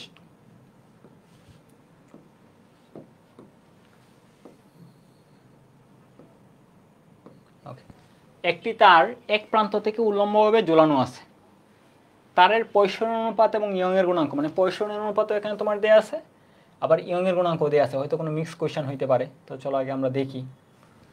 1000 কেজি একটি ওজনকে তার অপর প্রান্তে ঝোলালে তারটির পার্শ্ব বিকৃতি কত হবে, ঠিক আছে, তারটির পার্শ্ব বিকৃতি। তাহলে চলো আমরা এখানে দেখি, যেহেতু আমাদের পয়ঃসরণ অনুপাত দেওয়া আছে আর পার্শ্ব বিকৃতি নির্ণয় করতে বলছে, তাহলে অ্যাকচুয়ালি আমরা কি নির্ণয় করব বা এটা নির্ণয় করতে আমাদের কি কি লাগবে সেটাকে আমরা ডিফাইন করে ফেলি, ঠিক আছে। তার মানে আমাদের পার্শ্ব বিকৃতি বা সূত্রটাকে তুমি এরকমভাবে লিখো এল ডি বাই ডিএল, আর এখানে সামনে আমরা মাইনাস দিচ্ছি না, কারণ আমরা এখানে যে ফাইনালি যে মানটুকু পাবো এটা আমরা বুঝতেই পারতেছি, যেহেতু কি একটা বর্ড ঝুলানো হবে, তার মানে অবশ্যই কি তোমার তারের দৈর্ঘ্য বৃদ্ধি পাবে, তার মানে পার্শ্ব কমবে, ঠিক আছে। তো আমরা ফাইনালি বলে দেবো যে ওইটা কমতেছে, তো এখানে আমাদের আর কোনো কিছু করতে হবে না। তাহলে আমাদের যেহেতু বলছে পার্শ্বীয় বিকৃতি কত হবে এটা আমাদের লাগবে, এখন পার্শ্বীয় বিকৃতি যেন কি বলতো, ডি বাই ক্যাপিটাল ডি, তাই না। তার মানে আমাদের এখানে ডি বাই ক্যাপিটাল ডি এর মানটুকু নির্ণয় করতে হবে, পার্শ্ব বিকৃতি কত। তার মানে আমাদের এই যে ডি বাই ক্যাপিটাল ডি এই মানটুকু লাগবে। তাহলে আমি এই পাশে ডি বাই ক্যাপিটাল ডি রেখে দিই, ডি বাই ক্যাপিটাল ডি রেখে দিলাম। তার মানে আমাদের ফাইনালি থাকবে sigma into small L by capital L, মানে এই মানটুকু আমাদের নির্ণয় করতে হবে, sigma into small L by capital L. তো সিগমার মান তো এখানে দেওয়া আছে যে 0.2। তো আমাদের ফাইনালি যদি আমরা এটা করতে পারি যে small L by capital L এর মান কত, সেটা দিয়ে আমরা নির্ণয় করে ফেলতে পারি, তাহলে আমাদের অঙ্ক শেষ। এখন এই মানটুকুই আমাদের আসলে ওই যে ইয়ংয়ের গুণাঙ্ক যেটা দেওয়া আছে এখান থেকে একটু কষ্ট করে নির্ণয় করতে হবে, কারণ এখানে তোমাকে দৈর্ঘ্যের যে পরিবর্তন সেটা তোমার একদম সরাসরি দেওয়া নেই, আমাদের ইয়ংয়ের গুণাঙ্ক থেকে দৈর্ঘ্যের পরিবর্তনটা নির্ণয় করব। আর আদি দৈর্ঘ্য তো এখানে দেওয়াই আছে, যে এটা আদি দৈর্ঘ্য ক্যাপিটাল এল দেওয়া আছে, আর স্মল এল এর মানটুকু নির্ণয় করলে আমরা এখানে এটা পেয়ে যাব। তো এখানে আমরা চলো তাহলে ইয়ংয়ের গুণাঙ্কের কনসেপ্টটা প্রয়োগ করি। তাহলে ইয়ংয়ের গুণাঙ্ক সমান তোমার F L by A small L. তো আমাদের অ্যাকচুয়ালি কিন্তু বসাবো বলতো small L by capital L এর মানটুকু আমরা বসাবো, মানে এটা আমাদের লাগবে small L by capital L. তার মানে আমাদের এই সূত্র থেকে যদি একসাথে small L by capital L এর মানটুকু নির্ণয় করে ফেলি একবারে, তাহলে কি আরও ইজি না। তাহলে আমি এই স্মল এলটুকু যেটা এটা যদি এই পাশে উপরে নিয়ে আসি, যে স্মল এর উপরে নিয়ে আসলাম, আর ক্যাপিটাল এল যেটা এটাকে আমি নিচে নিয়ে আসলাম, স্মল এল এটা উপরে আর ক্যাপিটাল এল যেটা এটা নিচে নিয়ে আসলাম, তাহলে ফাইনালি আমাদের এখানে থাকবে এফ বাই এ ওয়াই, ঠিক আছে। তো এই মানটুকু আমরা যদি জাস্ট এখানে small L by capital L এর জায়গায় বসিয়ে দিই, তাহলে আমাদের অ্যান্সার হয়ে গেল। তাহলে এফ এর মান কত বলো তো, আমরা এখানে মান বসিয়ে দিই। ওকে, তাহলে আমাদের এখানে এফ এর মান তোমাকে বলছে 1000 কেজি বড় ঝুলানো হয়েছে, 1000 কেজি ওজন বলছে, তো এটা কেজি তো আসলে বড়ের একক। তো যখনই তোমাকে বলবে এরকম যে কেজির মাধ্যমে তোমাকে বলবে যে বল প্রয়োগ করা হয়েছে, তখনই তুমি বুঝবা যে পৃথিবীর টান বল, মানে 1000 কেজি বলের সমতুল্য ওজন। তাহলে 1000 × 9.8 আমরা ওজনে কনভার্ট করে ফেললাম। আর এ যেটা এ তোমার এরিয়া, তাহলে এখানে ব্যাস তোমাকে দেওয়া ছিল যে 2 সেন্টিমিটার ব্যাস যুক্ত। তাহলে আমি যদি বলি এরিয়া কত হবে, প্রস্থচ্ছেদের ক্ষেত্রফল, ইয়ংয়ের গুণাঙ্ক, এই অঙ্ক তুমি করছো অলরেডি। তো 2 সেন্টিমিটার ব্যাস যুক্ত, তাহলে 1 সেন্টিমিটার হচ্ছে ব্যাসার্ধ, তাহলে পাই 1 সেন্টিমিটার, ঠিক আছে। তাহলে 1 × 10⁻², মানে 10⁻² মিটার স্কোয়ারে আমরা নিয়ে নিলাম, তাহলে পাই আর স্কোয়ার। আর ওয়াই হচ্ছে ইয়ংয়ের গুণাঙ্কের মান, তাহলে ইয়ংয়ের গুণাঙ্কের মানটা কিন্তু এখানে 9/সেন্টিমিটার স্কোয়ারে দেওয়া আছে।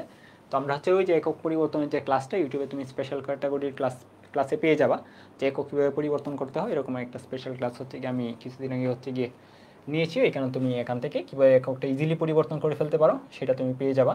তো আমি এখানে বলে দিচ্ছি 10⁻12, আর এটা মাথায় রাখবা এন সমান, মানে 1 নিউটন সমান তোমার 10⁵ ডাইন, ঠিক আছে, 1 নিউটন। মানে আমি এটাকে বলতে পারি যে এন সমান, 1টা তুমি যদি এখানে বাদ দাও, তাহলে 1 সমান 10⁵ ডাইন, ঠিক আছে। তো আমার যেহেতু এখানে নিউটন নিয়ে আসতে হবে, তাহলে আমি যদি এখানে নিউটন নিয়ে আসি, তাহলে নিউটন সমান 10⁻, আমি যদি এখানে একটা নিউটন বসাই, ঠিক আছে, নিউটন বসা, এটা হচ্ছে কি +12, এটা হচ্ছে -2 বসাচ্ছি কেন, ওকে, +12 বসানো। তাহলে কি আমাদের এখানে যেহেতু একটা নিউটন নিয়ে আসছি, তাহলে সমতার জন্য এন এর মান কত, 10⁻⁵, তাহলে 10⁻⁵ দ্বারা ভাগ করে দিলাম। আর আমাদের কি সেন্টিমিটার স্কোয়ার ছিল, ঠিক আছে, সেন্টিমিটার স্কোয়ার ছিল, এটাকে আমি মিটার স্কোয়ারে নেব। তাহলে সি এর মান বসায় দিতে হবে, সি এর মান হচ্ছে 10⁻⁴ তাহলে এখানে, ঠিক আছে, যেহেতু সেন্টিমিটার স্কোয়ার ছিল। তো এটা গিয়ে তোমাদের কাছে এখন আপাতত একটু উল্টাপাল্টা লাগতে পারে, তো এটা আমি আর ডিটেলসে বলতেও আসি না, কারণ এটা যেহেতু স্পেশাল একটা ক্লাস এটার উপর আছে, তো তুমি ওইটাই আসলে দেখে আসতে পারো। তো আমরা অ্যাকচুয়ালি এখানে ফাইনালি পাবো 10⁻⁻12। আচ্ছা 10⁻10 পাওয়ার কথা তাহলে। আচ্ছা তারপরে আমি ক্যালকুলেটর দিয়ে নির্ণয় করে দেখি। 10⁻12 ছিল 12, এটা হচ্ছে আমরা ভাগ করতেছি 10⁵।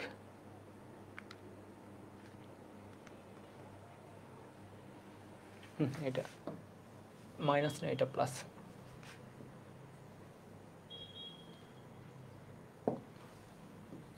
প্লাস, হ্যাঁ 10⁻⁻4, তাহলে 10⁻11 হওয়ার কথা। হ্যাঁ 10⁻11। ওকে, তো এটা আমি একসাথে করে ফেলি। তোমরা হচ্ছে স্পেশাল ক্যাটাগরি ক্লাস থেকে এটা দেখে আসবা, আমি এই জন্য আর লিখতেছি না। তাহলে 1.8 × 10⁻11। তো আমরা ইউংয়ের গুণাঙ্কের মানও পেয়ে গেছি এবং বসিয়ে দিছি। সরি, আমরা small L by capital L এর মান যেটা দরকার ছিল, small L by capital L, এটার মানও আমরা পেয়ে গেছি এবং হচ্ছে এখানে জাস্ট বসা দিলেই তোমার অঙ্ক হয়ে যাবে। ঠিক আছে, তাহলে তোমার সিগমার মান ছিল 0.2, আর এখানে যে মানটুকু পাইছো এটা বসা দিবা, তাহলে তোমার কাজ শেষ। ঠিক আছে, বাদ বাকি ক্যালকুলেশন আমি আর করে দিচ্ছি না, এটা তোমরা হচ্ছে গিয়ে জাস্ট ক্যালকুলেটারে করে ফেলবা।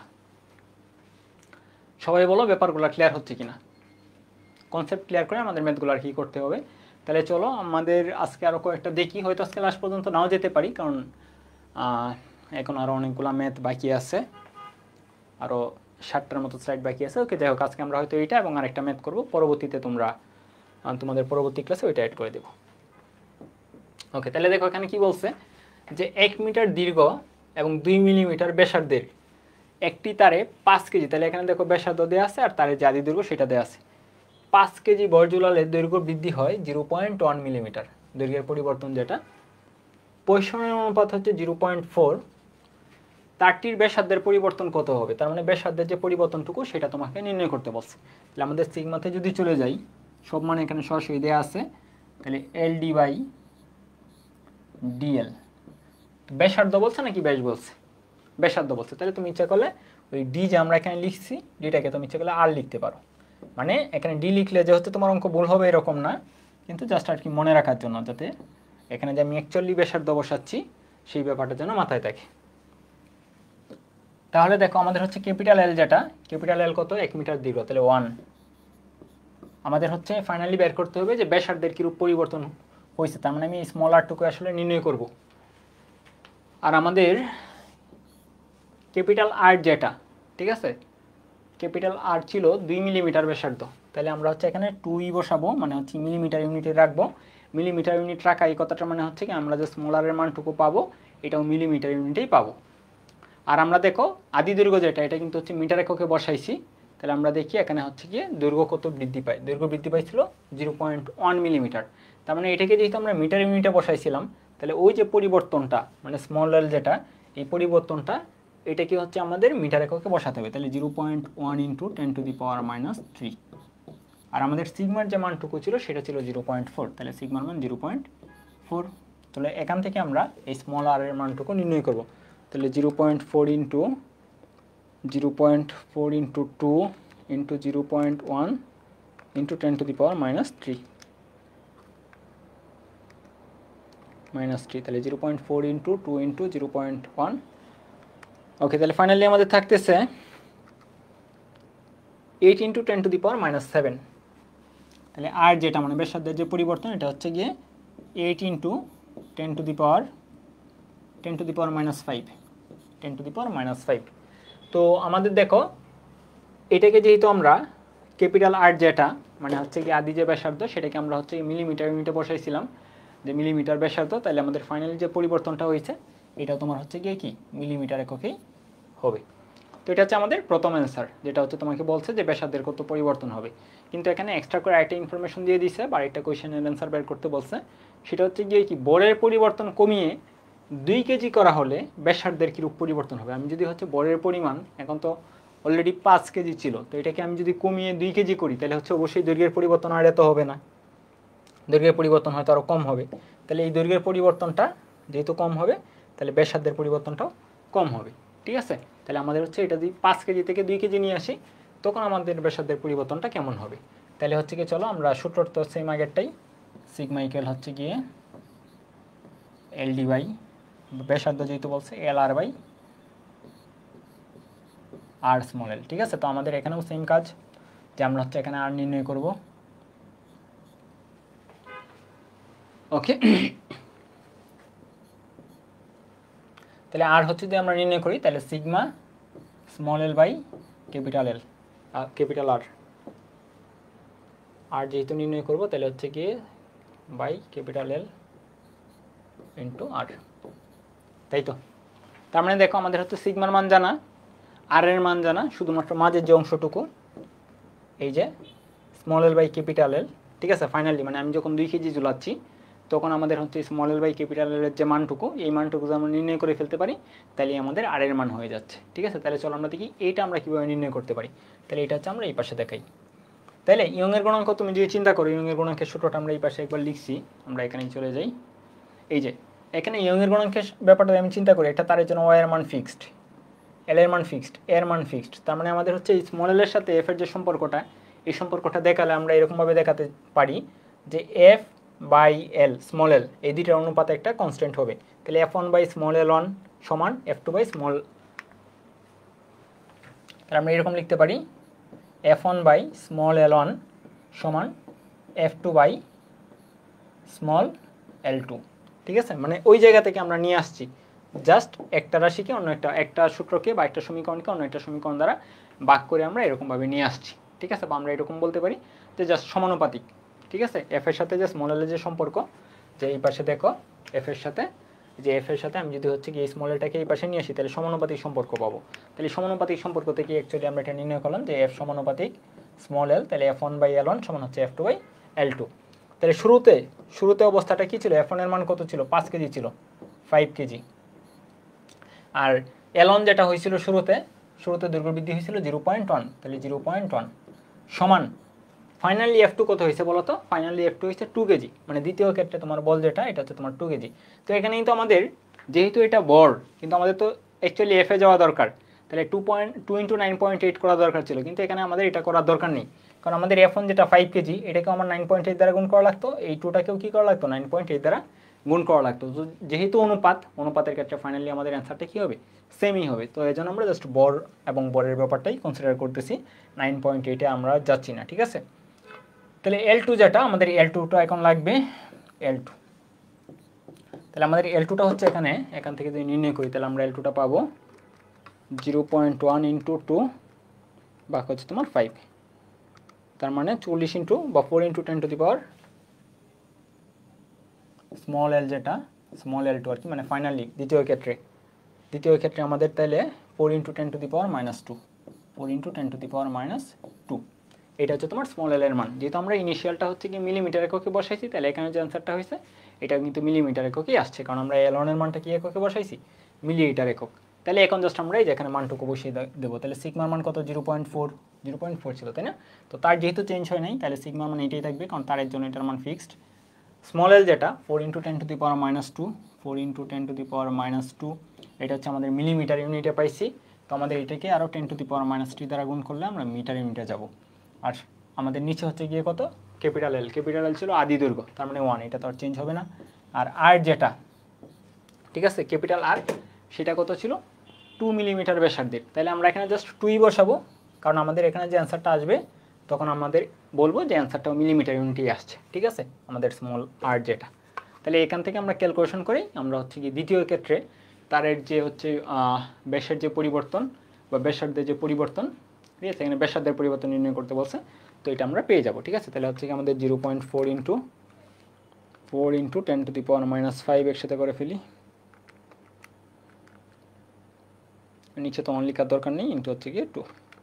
তাহলে এটা হচ্ছে তোমার ব্যাসার্ধের পরিবর্তন। তাহলে ব্যাসার্ধের পরিবর্তনটা হচ্ছে তোমার স্মল আর যেটা, এটা কিন্তু পরিবর্তন, এখানে ডেল্টা দেওয়ার দরকার নেই, যেগুলো দিতেও পারো, 3.2 into 10 to the power minus 5 millimetre. যেহেতু আমরা আর এর মানটুকু মিলিমিটার বসেছিলাম, তাহলে এটা হচ্ছে তোমার কি মিলিমিটার ইউনিটেই হবে। তাহলে এটা হচ্ছে তোমার অ্যান্সার। আর তোমাকে এখানেই যদি বলতো যে ব্যাসের কত পরিবর্তন হয়েছে, ঠিক আছে, সেম কোয়েশ্চেনই, মানে সেম অঙ্কেই তোমাকে বললো যে ব্যাসের কীরূপ পরিবর্তন হয়েছে, তাহলে ব্যাসের পরিবর্তনের জন্য আমরা 2 দ্বারা গুণ করে দিতাম, কারণ এটা হচ্ছে ব্যাসার্ধের পরিবর্তন। আমরা শুরুতেই বলছি যে ব্যাসার্ধের পরিবর্তন যত হয় ব্যাসের পরিবর্তন হবে কি তার দ্বিগুণ। কিন্তু যদি অনুপাত বলে যে ব্যাসার্ধের পরিবর্তন বাই আদি ব্যাস, অথবা ব্যাসের পরিবর্তন বাই আদি ব্যাস, ব্যাসার্ধের পরিবর্তন বাই আদি ব্যাসার্ধ, ব্যাসের পরিবর্তন বাই আদি ব্যাস। ওই অনুপাতটা তুমি যেটা দিয়েই করো, যেভাবেই করো সেমই অ্যান্সার হবে, মানে অনুপাতের মান সেম হবে, ব্যাসার্ধ অথবা ব্যাসটাই বসাও। কিন্তু যদি এরকম হয় যে হচ্ছে ব্যাসার্ধের পরিবর্তন এত, তাহলে ব্যাসের পরিবর্তন কত, মানে ডি সমান কত, তাহলে ডি এর জন্য কিন্তু অবশ্যই তোমার 2 দ্বারা গুণ করতে হবে। তাহলে ডি সমান যদি বলতো যে ব্যাসের পরিবর্তন কত, তাহলে 2 ইন্টু আর করা লাগতো। ঠিক আছে, আশা করি ব্যাপারগুলো বুঝতে পারছো। তাহলে আমরা হচ্ছে গিয়ে আজকে আর অগ্রসর হব না, আমরা হচ্ছে আজকে যতটুকু পড়ানোর মানে আমার ইচ্ছা ছিল তার থেকে হয়তো 4-5টা ম্যাথ আমরা কম পড়াচ্ছি, তো সমস্যা নেই। আমরা হচ্ছে নেক্সট ক্লাসে মানে লেকচার 8-এ আগে আমরা হচ্ছে বাকি থাকা ম্যাথগুলো কমপ্লিট করে পরবর্তী টপিকে অগ্রসর হব। ঠিক আছে, তাহলে হচ্ছে কি আজকের ক্লাসটি আমাদের এই পর্যন্তই। পরবর্তী ক্লাস পর্যন্ত তোমরা সবাই সুস্থ থাকো, ভালো থাকো, সেই কামনা। ধন্যবাদ সবাইকে।